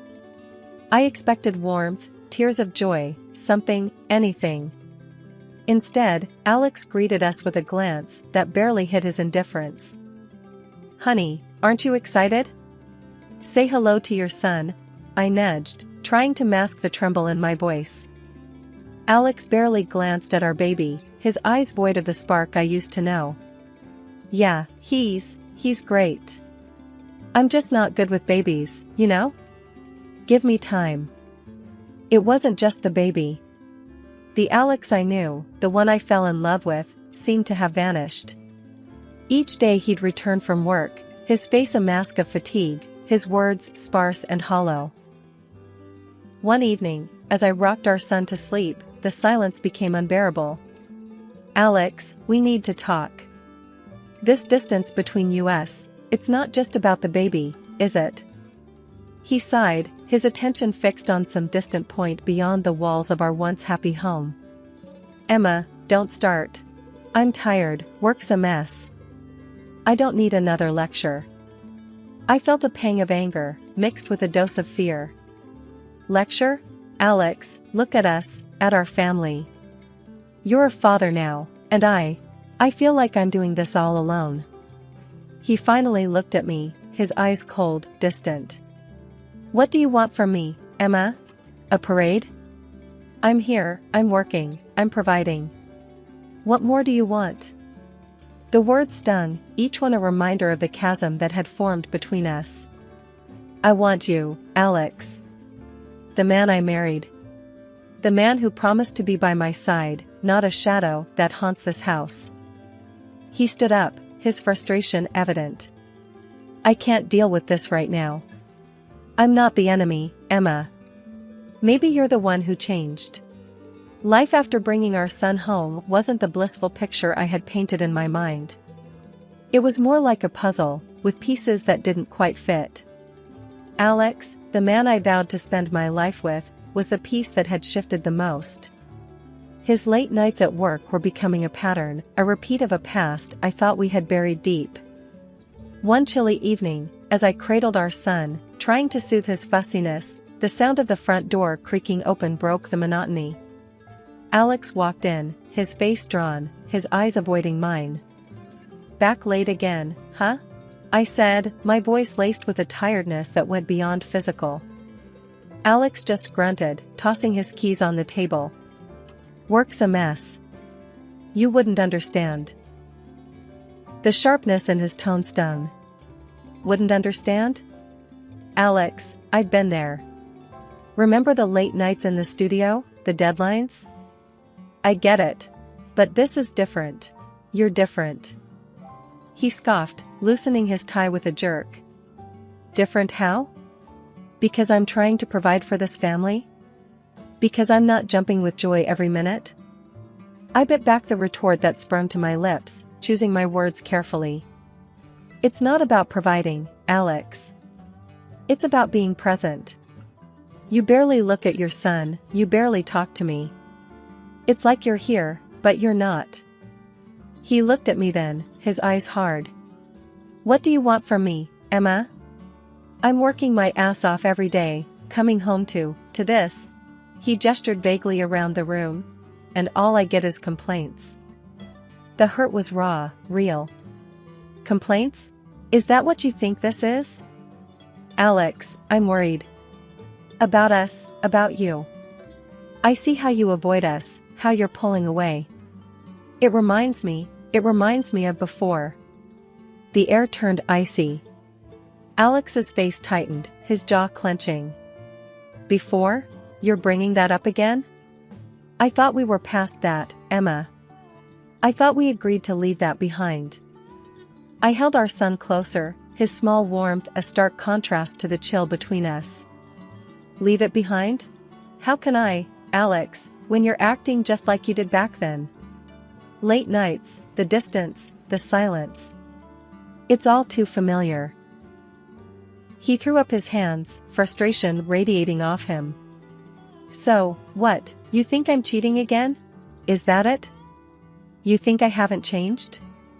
The question hung in the air, heavy and unwelcome. I don't know, Alex. I don't know what to think. All I know is that something's not right. And it's tearing us apart. He ran a hand through his hair, a telltale sign of his stress. Tearing us apart? Maybe it's your constant accusations, ever thought of that? Maybe it's you who's not letting us move forward. And just like that, he left the room, leaving behind a silence that was louder than any argument. It was just another mundane afternoon when my phone buzzed with a notification. A message from someone I didn't recognize. Curiosity piqued, I opened it, not knowing that those few lines were about to shatter the fragile piece of my world. Emma, you don't know me, but I think it's time you did. Alex has been living a double life, and I'm the other woman. My heart stopped. This had to be some sick joke. But then I saw the pictures attached. Alex, not just with this woman, but with children, 3 of them, each bearing a resemblance to the man I called my husband. I was still reeling from the shock when Alex walked in, earlier than usual. Back so soon? I managed to say, my voice a mere whisper. He shrugged, clearly oblivious to the storm raging inside me. Yeah, things were slow at the office. I held up my phone, the picture of him with that woman and the children filling the screen. Slow, huh? Is this how you kill time? His face went white, the mask of indifference crumbling in an instant. Emma, what? Where did you get this? The words felt heavy, each one a stone sinking in the pit of my stomach. From her, Alex. Your other woman. He tried to grab the phone, but I pulled away, my eyes never leaving his. So, it's true then? The late nights, the distance. It wasn't just work, it was them. Alex sank into a chair, his facade shattered. Emma, listen, it's not what you think. I laughed, a hollow sound that echoed in the silence. Not what I think. Alex, the pictures don't lie. You have a whole other family. How long? How long have you been lying to me? He buried his face in his hands, a defeated figure. A few years. It started small, I didn't mean for it to go this far. A few years. The words hung in the air, a testament to the lie my life had become. And the children, Alex? Are they yours? He didn't answer, but he didn't need to. The truth was right there, in the silence, in the photos, in the years of deceit. "You need to leave, Alex. Now," I said, my voice steady despite the chaos inside. And with that, he left, the sound of the closing door marking the end of our story. I sat there, alone, holding our son, the only real thing in the mess that was my life. Just when the dust seemed to be settling, life decided to throw another curveball. I was in the middle of a feeding session with my son when the doorbell rang, slicing through the quiet of the afternoon. Expecting maybe a delivery or a neighbor, I was completely taken aback to see Alex, looking sheepish, and a woman I recognized from the photos, the other woman, standing boldly in my doorway. Before I could even react, she pushed past me into the house. Her eyes roamed around, taking in every detail of the home I had put my heart into. "This is quite the place you've got here, Emma. Cozy and spacious. Perfect for a family, don't you think, Alex?" she said, her voice dripping with a mix of mockery and entitlement.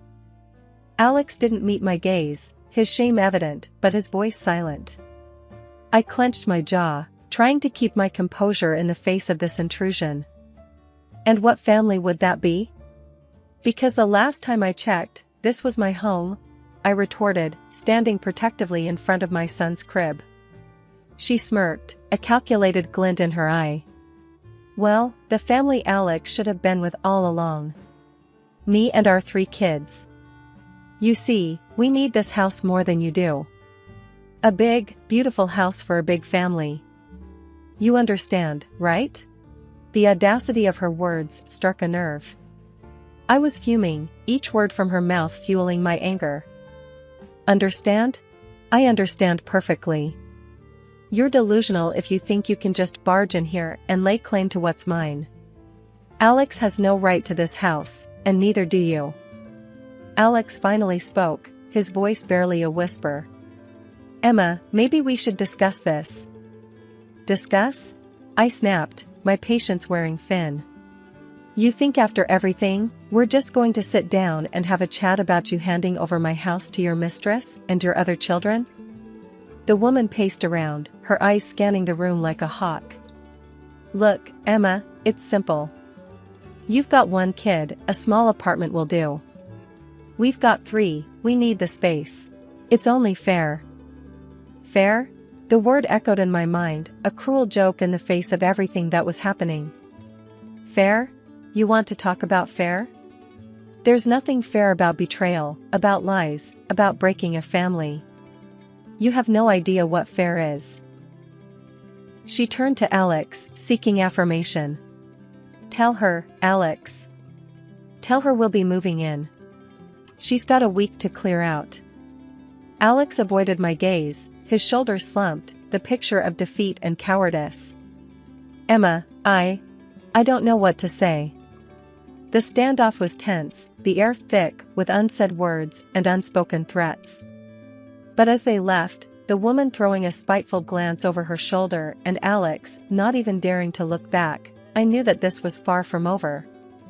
After the door slammed shut behind Alex and his mistress, I was left standing in the silence of my home, my mind racing. The nerve of them, coming into my house, threatening to take everything I held dear. But as the initial shock subsided, a plan began to form. It was time to reveal the truth, time to claim what was rightfully mine. The doorbell rang, its chime echoing like the start of a showdown. There they stood, Alex looking more defeated than ever, and his mistress, her arrogance undiminished. "Time's up, Emma.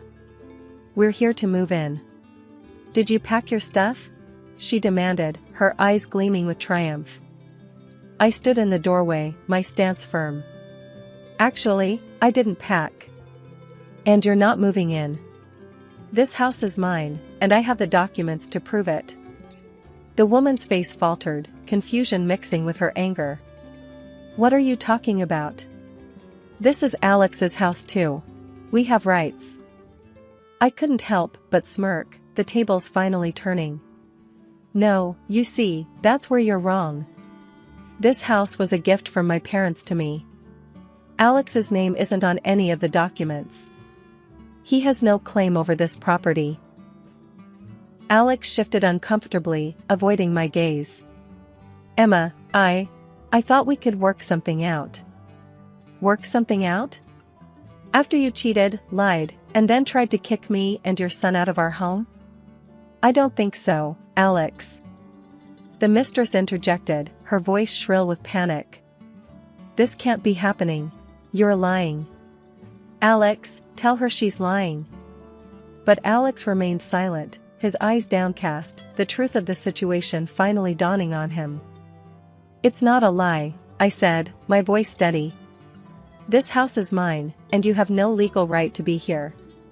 So, I suggest you leave before I call the police. The woman's eyes darted to Alex, seeking confirmation or maybe denial. But Alex stood silent, his head hung low, the truth too heavy to bear.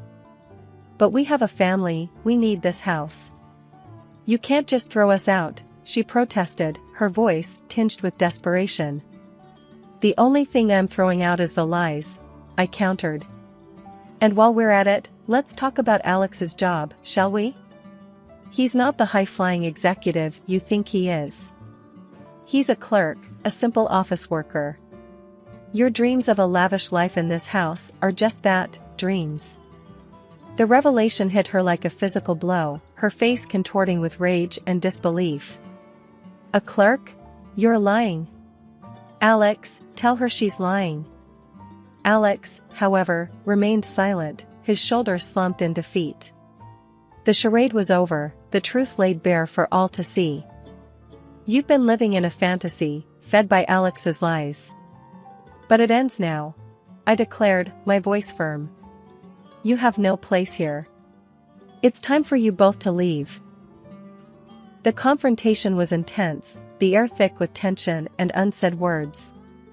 But as they turned to leave, the mistress's parting glance was filled with venom and vows of revenge. This isn't the end, Emma. You'll regret this, she hissed, her dreams shattered by the harsh light of truth. It was a crisp morning, the kind that usually promised a peaceful start, but peace was a luxury I could no longer afford. The sound of the doorbell shattered the calm like a rock through a window. As I opened the door, my heart sank. There she stood, Alex's mistress, her face twisted into a smirk, her children huddled behind her. You've got some nerve, showing up here again, I said, my voice steady despite the turmoil inside. The mistress didn't falter. I've got every right, Emma. These kids, she gestured to the innocent faces behind her. They deserve a proper home. Your home. I couldn't help but scoff. Deserve? The only thing you deserve is a reality check. This is my house, and you're not welcome here. Her smirk widened, her voice growing louder. Oh, I'm not welcome? We'll see about that. You think you can just sit in this big, fancy house all alone with your baby while my kids suffer? You're more heartless than I thought. Her words, sharp and accusing, were meant to wound, and they did. But I wasn't about to let her see that. Heartless? I'm not the one tearing families apart, disrupting lives. You did that all on your own. The neighbors, drawn by her shrill voice, had begun to gather, their whispers like a chorus in the background. She relished the audience, her theatrics reaching new heights. Look at this, folks. Emma here thinks she's too good to share. Thinks this palace is only for her and her baby. What about my children? Don't they deserve a home too? I clenched my fists, fighting the urge to slam the door in her face. Your children deserve better, that's for sure. Better than a mother who uses them as pawns in her twisted games. She stepped closer, her eyes flashing with anger. You think you can judge me, Emma? You, who had everything handed to her on a silver platter. My kids have had to fight for every little thing in their lives. And now, you want to deny them a roof over their heads? I shook my head, disbelief and anger swirling inside me. I'm not denying them anything. Their father, the man you stole from me, he's the one you should be looking at. He's the one who's failed them, and you. The mistress's face reddened, her mouth opening and closing like a fish out of water. Alex promised us a better life. He promised we'd have this house. Are you going to stand there and tell me those were all lies? Her words hung heavy in the air, a painful reminder of Alex's betrayal. Promises from Alex aren't worth much these days, it seems. But one thing's for sure, this house isn't part of his empty promises. It's mine, and you have no claim to it. She bristled, her composure slipping. I'm not leaving, Emma. Not until you do right by these kids. I'll camp out here if I have to. I'll make sure everyone knows what kind of cold-hearted witch lives in this mansion. I stared at her, the absurdity of the situation hitting me full force. You're going to camp out? On my property? I don't think so. This is your last warning. Leave now, or I'll call the police. Her eyes darted around, the gathered neighbors serving as her audience. But the resolve in my voice must have hit a nerve. She gathered her children, her parting shot a venomous glare. This isn't over, Emma. You think you've won, but you've just started a war. The drama of the previous week still hung heavy in my home, like a cloud refusing to move on. I was Emma, a woman who thought she had seen it all, until the doorbell rang again, bringing a chapter one thought I had closed. There he was, Alex, standing on my doorstep, his face a mixture of regret and desperation. The sight of him, after everything, sparked a fury I hadn't known I possessed. What are you doing here, Alex? Haven't you done enough? I spat, my words sharp and unforgiving. He looked down, his hands fidgeting nervously. Emma, I need to talk to you. It's important. I crossed my arms, my stance unyielding. Talk? After you tried to take my home, after all the lies? You must be kidding. He swallowed hard, a man grasping at straws. Please, Emma. I made a mistake, a huge mistake. I see that now. I was wrong, so wrong. I couldn't help but laugh, the sound bitter and hollow. A mistake? Is that what you call it? You destroyed our family, Alex. You chose her, chose that life. And now you're here, what, asking for forgiveness? His eyes met mine, a glimmer of the man I once knew flickering in their depths. Not just forgiveness, Emma. I want to come back. I want to make things right. For you, for our son. The audacity of his request left me speechless. How could he stand there, asking for a second chance as if he could erase the past with a few words? You want to come back? After everything? You think you can just walk back into our lives like nothing happened? I asked, my voice rising with every word. He nodded, a desperate man clinging to a lifeline. Yes, Emma. I know I don't deserve it, but I want to try. I'll do anything, everything to make it up to you, to our son. I shook my head, the finality of my decision clear in my mind. It's too late, Alex. You made your choice, and now you have to live with it. We are moving on, without you. His shoulders slumped, defeat etched into every line of his face. Emma, please. Don't do this. Think of our son. He needs his father. I felt a pang in my heart, for the life we could have had, for the family that was broken beyond repair. He needed his father, and where were you? With her, with them. You're not the man we need, Alex. It's time you realized that. He stood there for a moment longer, a man lost in the ruins of his own making. Then, without another word, he turned and walked away, his figure disappearing into the night. The final pieces of my old life had fallen away, leaving space for something new, something mine. The divorce papers were signed, and Alex was now just a person from my past, a shadow that no longer darkened my door. He was ordered to pay alimony for our son, a small justice in the grand scheme of things. Sitting in my quiet living room, I reflected on the tumultuous journey. The phone buzzed, breaking the silence. It was Lisa, her voice carrying the latest gossip. "Hey, Emma, you won't believe this. Alex and his mistress are crammed into a tiny apartment. Word is, they do nothing but fight, day in and day out." I couldn't help but feel a twinge of vindication. Well, can't say I'm surprised. You reap what you sow, right? Lisa chuckled. True that. How are you holding up, though?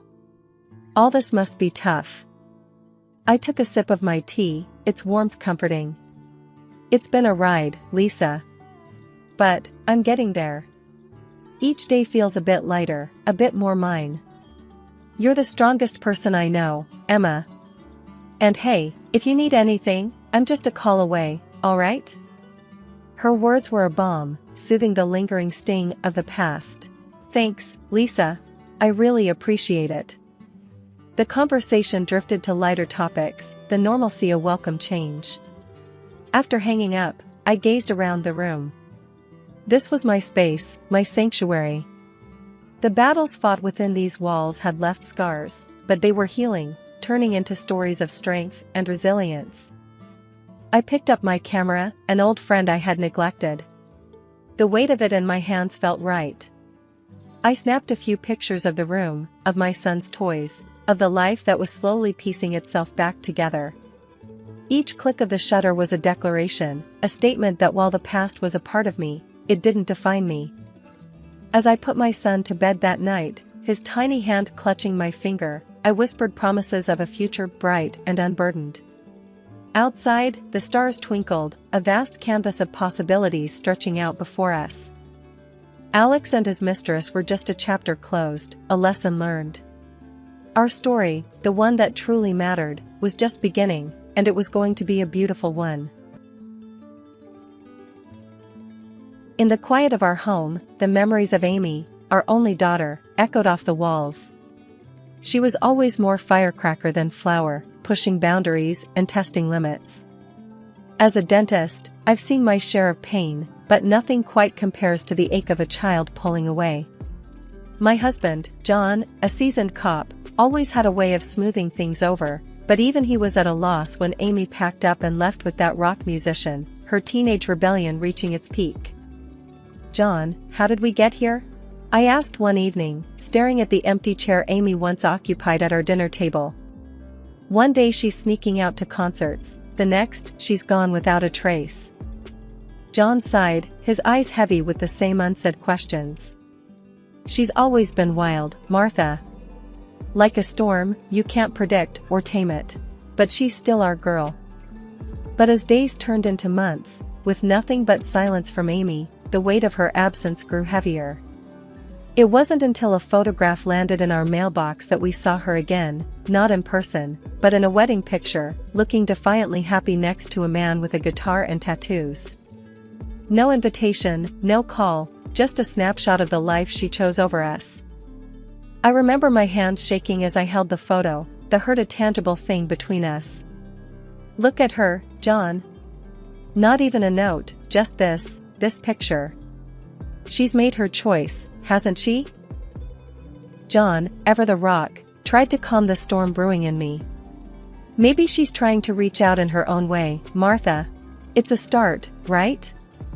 But his words did little to soothe the sting of rejection. We continued on, our home feeling larger and lonelier by the day. Work was a distraction, patients and procedures filling the void left by Amy's laughter and chaos. Months had worn into a year with no word from Amy, and just when the silence seemed permanent, our computer pinged a Skype call. It was Amy, her face filling the screen, looking so different yet painfully familiar. "Mom, Dad, I need your help," she said, the edges of her voice ragged with wear. John and I exchanged a glance, the kind that speaks volumes without a word. "Amy, what's going on?" I asked, my heart hammering against my chest. She hesitated, her eyes darting away before locking back onto the screen. It's a lot. I've got a baby now, a little girl. And things, well, they aren't great. I need money, Mom, $1,000 a month." John's brow furrowed, his cop instincts on alert. A grandkid? Amy, slow down. Why do you need the money? She bit her lip, a nervous habit from childhood. I just do, Dad. Please, I wouldn't ask if it wasn't serious. We sat in silence, the weight of her plea hanging heavy. Finally, I nodded, my decision firm, despite the whirlwind of questions. All right, Amy. We'll help. But please, talk to us. What's been happening? She looked down, a tear tracing her cheek. I can't. Not now. Just, thank you. This means everything. The call ended abruptly, leaving John and I staring at a blank screen. What do you think, John? Did we just make a mistake? I murmured, the doubt creeping in. He shook his head, his hand finding mine. No, Martha. She's our daughter, and she's in trouble. It's our job to help, no questions asked. But a grandchild, John. A whole year, and she's kept this from us. What else don't we know? I couldn't keep the tremble from my voice. We'll find out, love. For now, let's just be there for her. However she'll let us, he replied, his voice a steady anchor in the storm. The days that followed were a blur of bank transfers and uneasy silence. I kept busy, the clinic a welcome distraction, but every time I came home, I half expected Amy to be there, waiting with her child. But the house remained quiet, our lives suspended in a state of waiting and worry. One evening, as we sat in the living room, the air thick with unsaid fears, John broke the silence. She'll reach out again, Martha. When she's ready. I nodded, clinging to his optimism like a lifeline. I hope you're right. I want to hold my grandchild, to tell Amy it's going to be okay. We will, love. We will, he assured me, though I saw the shadow of his own doubts flickering in his eyes. I whispered a silent prayer for my daughter and granddaughter, wherever they were. The plea had opened old wounds and new fears, but it had also rekindled a flame of hope. We were still a family, fractured and distant, but connected by unbreakable bonds of love and the unwavering promise to be there for each other, no matter what. It was one of those early mornings, when the cold bites at your bones, the world outside frosted and still. John and I were nestled in the warmth of our home, sipping coffee, the silence comfortable, if not a bit heavy with unspoken thoughts about Amy. That's when the sharp knock came, shattering the calm like a stone through glass. John and I exchanged a startled look, the same question in our eyes, who could it be at this hour? He stood up, moving towards the door, while I followed close behind, a knot of worry tightening in my stomach. He swung the door open and there, on our doorstep, was a sight that knocked the breath from me. Amy, thinner and more worn than I remembered, clutching a small bundle wrapped in blankets. Her eyes, red and swollen from crying, met mine, and it was as if the years of silence fell away in an instant. Amy? Oh my God, Amy! I cried out, rushing forward to wrap her in an embrace, the cold forgotten. Mom, Dad. I'm so sorry. Can we come in? Her voice was a whisper, hoarse and fragile. Of course, come in. John's voice was firm, guiding her gently inside as I quickly shut the door against the cold. Once inside, Amy unwrapped the bundle, revealing a tiny, sleeping face, peaceful despite the chaos. This is your granddaughter, she said, her voice breaking. Tears streamed down my face as I looked at the baby, so innocent and unaware of the storm she'd been born into. She's beautiful, Amy. What's her name? Amy hesitated, a shadow crossing her face. Lily. Her name's Lily. John, ever the practical one, sprung into action. You both look frozen. Martha, let's get them warmed up. I'll make some food. As I helped Amy out of her coat, the threadbare fabric and worn shoes didn't escape my notice. She was shivering, her body frail and tired. I ushered her to the living room, piling blankets around her and the baby. John brought in food, setting it before Amy, who ate with a hunger that spoke of too many missed meals. Lily, now awake, watched with wide, curious eyes, her little hand wrapped around my finger. Once Amy had eaten her fill, she looked up at us, her eyes holding a depth of pain and regret. "I need to tell you everything. It's been so bad, worse than you can imagine." John and I sat, our hearts heavy with dread and love, ready to listen. As she spoke, her voice trembled with the weight of her story, each word painting a picture of a life unraveled, of dreams turned to nightmares. When she finally finished, the room was heavy with silence. I reached out, taking her hand in mine. "Amy, we're here now. You're safe, both of you." John nodded, his face set in a determined line. "We'll take care of you. Whatever it takes." Amy broke down then, tears streaming down her face, a mix of relief and sorrow. "I'm so sorry. I was so stupid, so proud. I should have come back sooner." I pulled her into a hug, rocking her gently. "Shoo, it's okay. You're home now. We'll fix this, together." Once Amy had settled a bit, Lily sleeping soundly in a makeshift bed we'd cobbled together, she began to unravel the story we'd been missing. John and I sat across from her, our hearts heavy, bracing ourselves for what was to come. "Mom, Dad, I don't even know where to start. Everything's been a mess since the day I left with him," Amy began, her fingers twisting a loose thread on the blanket. "Just start from the beginning, sweetheart. We're here to listen," I urged gently, my voice steady despite the turmoil inside. Amy took a deep breath, her eyes fixed on the sleeping form of Lily. "It was all good at first, you know? Exciting, even. But then, after we got married, things changed. He changed.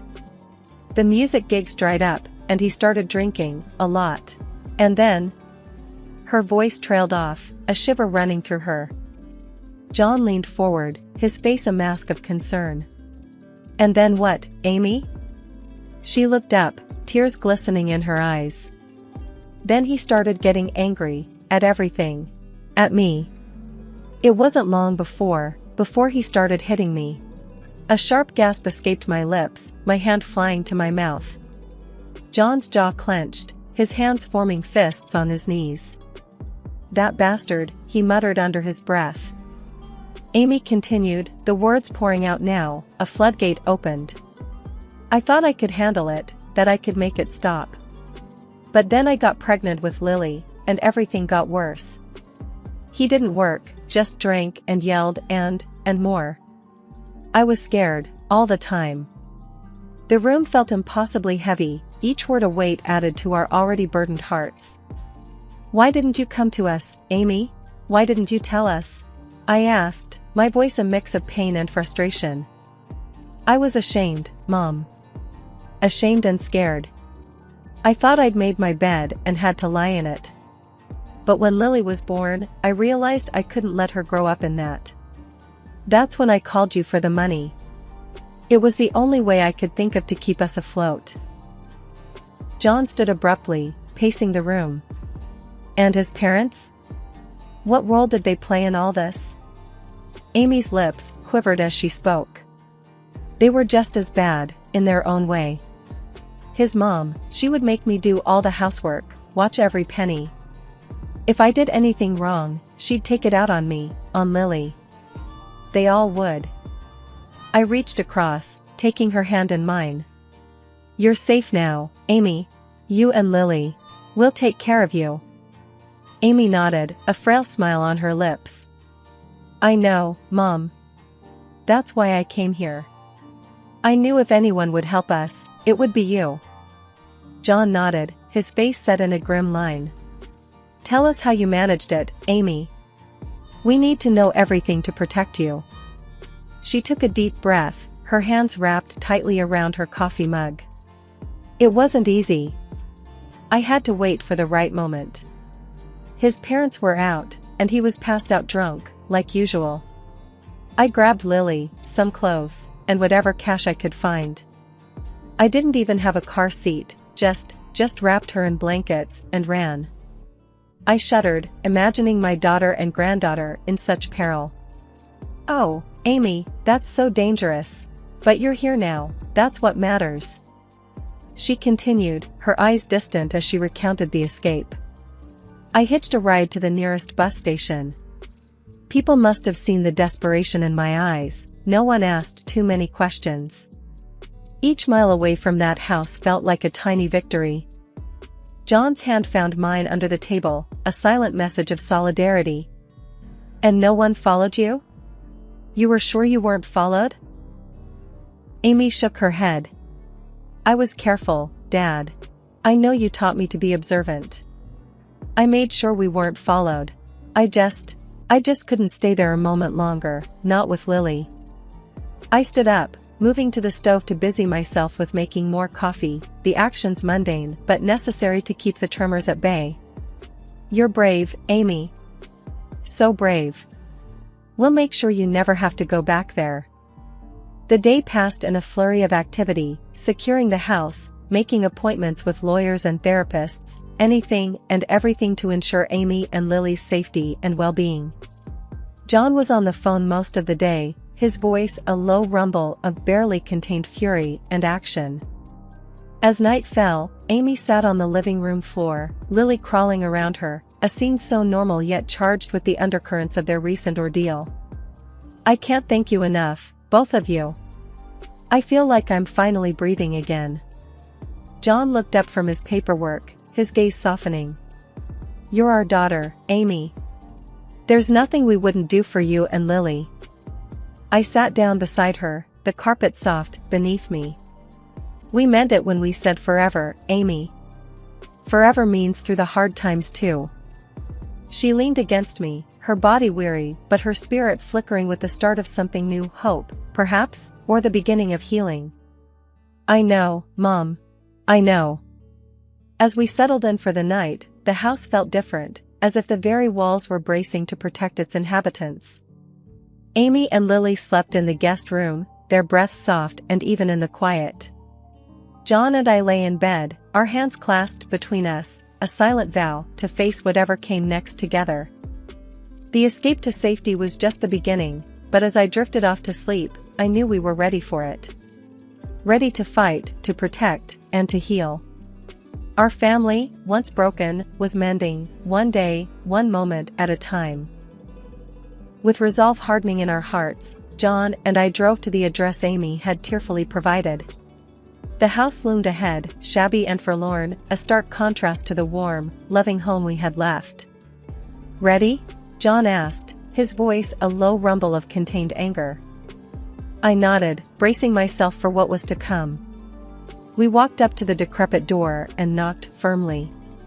Shuffling feet approached from inside, and the door creaked open to reveal Amy's husband, a picture of neglect and disdain.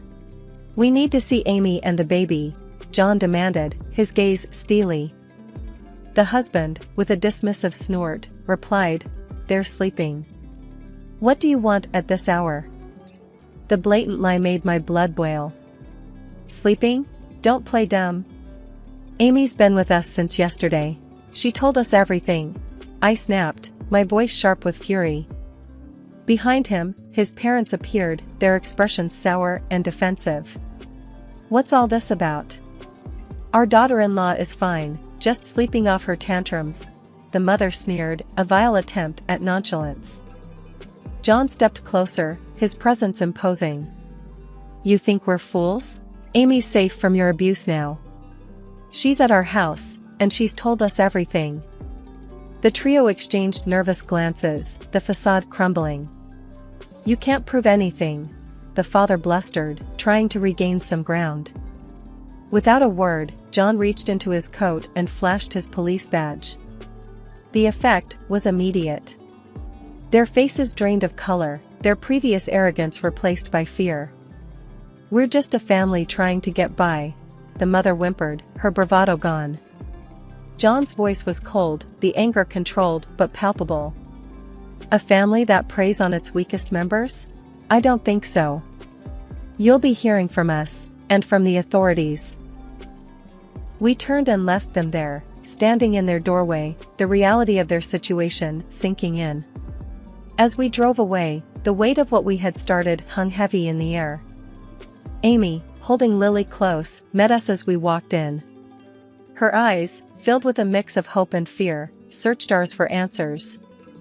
"They're scared now, Amy. Scared of the consequences. You and Lily are safe," John assured her, his hand resting on her shoulder. The night closed in around us, the house a sanctuary against the darkness outside. As we settled in, I felt a mixture of exhaustion and relief. The first step had been taken, the demons confronted. And though the journey was far from over, we had faced it together, a united front against the past and whatever future might bring. Our family, once fractured, was finding its way back, one truth, one moment at a time. The morning after confronting Amy's in-laws, John and I sat at our kitchen table, a silent agreement between us. Today we would ensure justice for Amy and Lily. John, with his years of experience on the force, made calls, his tone official and stern, setting the wheels of justice in motion. "Amy, can you tell us everything again? The authorities will need your statement," John said as he prepared a notepad, his expression serious but encouraging. Amy nodded, a determined glint in her eyes, despite the shadows of her recent past. "Yes, I'll tell them everything. They need to know what he did, what they all did." As she recounted her story, her voice trembled but never broke. She was a portrait of courage, a stark contrast to the frightened girl who had appeared on our doorstep. "And when Lily was born, things got worse. I was isolated, controlled. I couldn't let her grow up in that." I reached over, squeezing her hand. "You're doing the right thing, Amy. They won't hurt you or Lily ever again." Hours passed, filled with calls and visits from officers and lawyers, each step a move towards accountability and protection. Finally, with Amy's statement recorded and the legal process underway, we had a moment to breathe. "Mom, Dad, will they go to jail?" Amy asked, her eyes searching ours for assurance. John nodded, his voice firm. "They're facing charges of abuse and extortion. It's a strong case, especially with your testimony. They won't be free to hurt anyone else." The relief in Amy's eyes was palpable. She hugged Lily to her, whispering words of love and safety to her daughter. The day turned to evening, and as we sat together, a sense of calm settled over the house. "I can't believe it's finally happening," Amy murmured, a small smile touching her lips. "It's only the beginning, sweetheart. But we'll be with you every step of the way," I reassured her, my heart swelling with pride for her bravery. John stood, looking out the window into the growing darkness. "They'll learn that you don't mess with family. Not without consequences." We sat in quiet solidarity, the trials of the past few days bonding us in ways we couldn't have imagined. The journey was far from over, but for the first time in a long time, there was a sense of hope, a light at the end of a long, dark tunnel. As night fell and we prepared for bed, I checked on Amy and Lily, sleeping peacefully in the guest room. The sight of them, so serene, was a balm to my weary soul.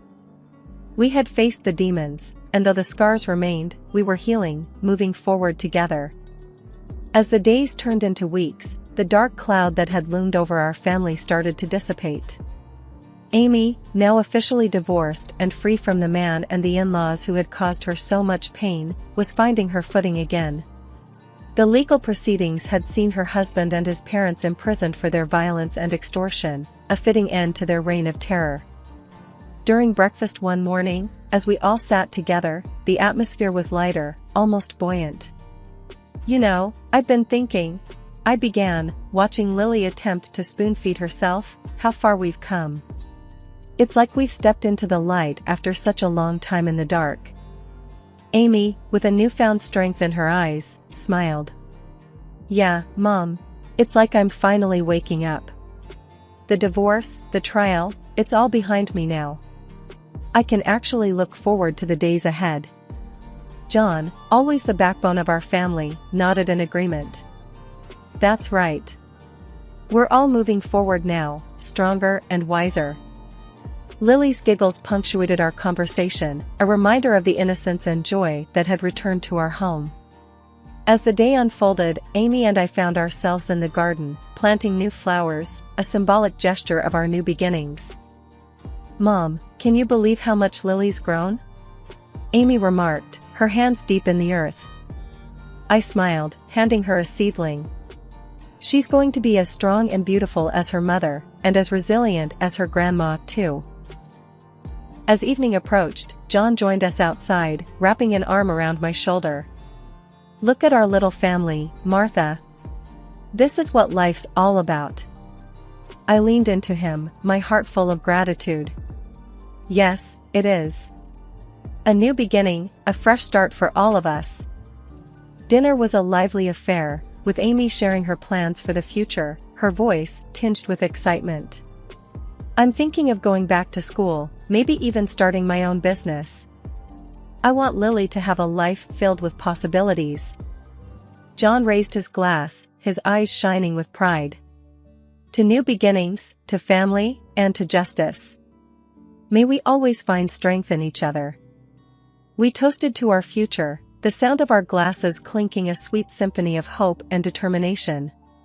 As the night drew in, I tucked Lily into bed, watching as Amy sat beside her, a serene look on her face. I whispered a silent prayer of thanks as I turned off the light, grateful for the second chance we'd been given. As I lay next to John, his presence a constant source of comfort, I knew that our journey hadn't been easy, but it had brought us here, to this moment of peace and togetherness.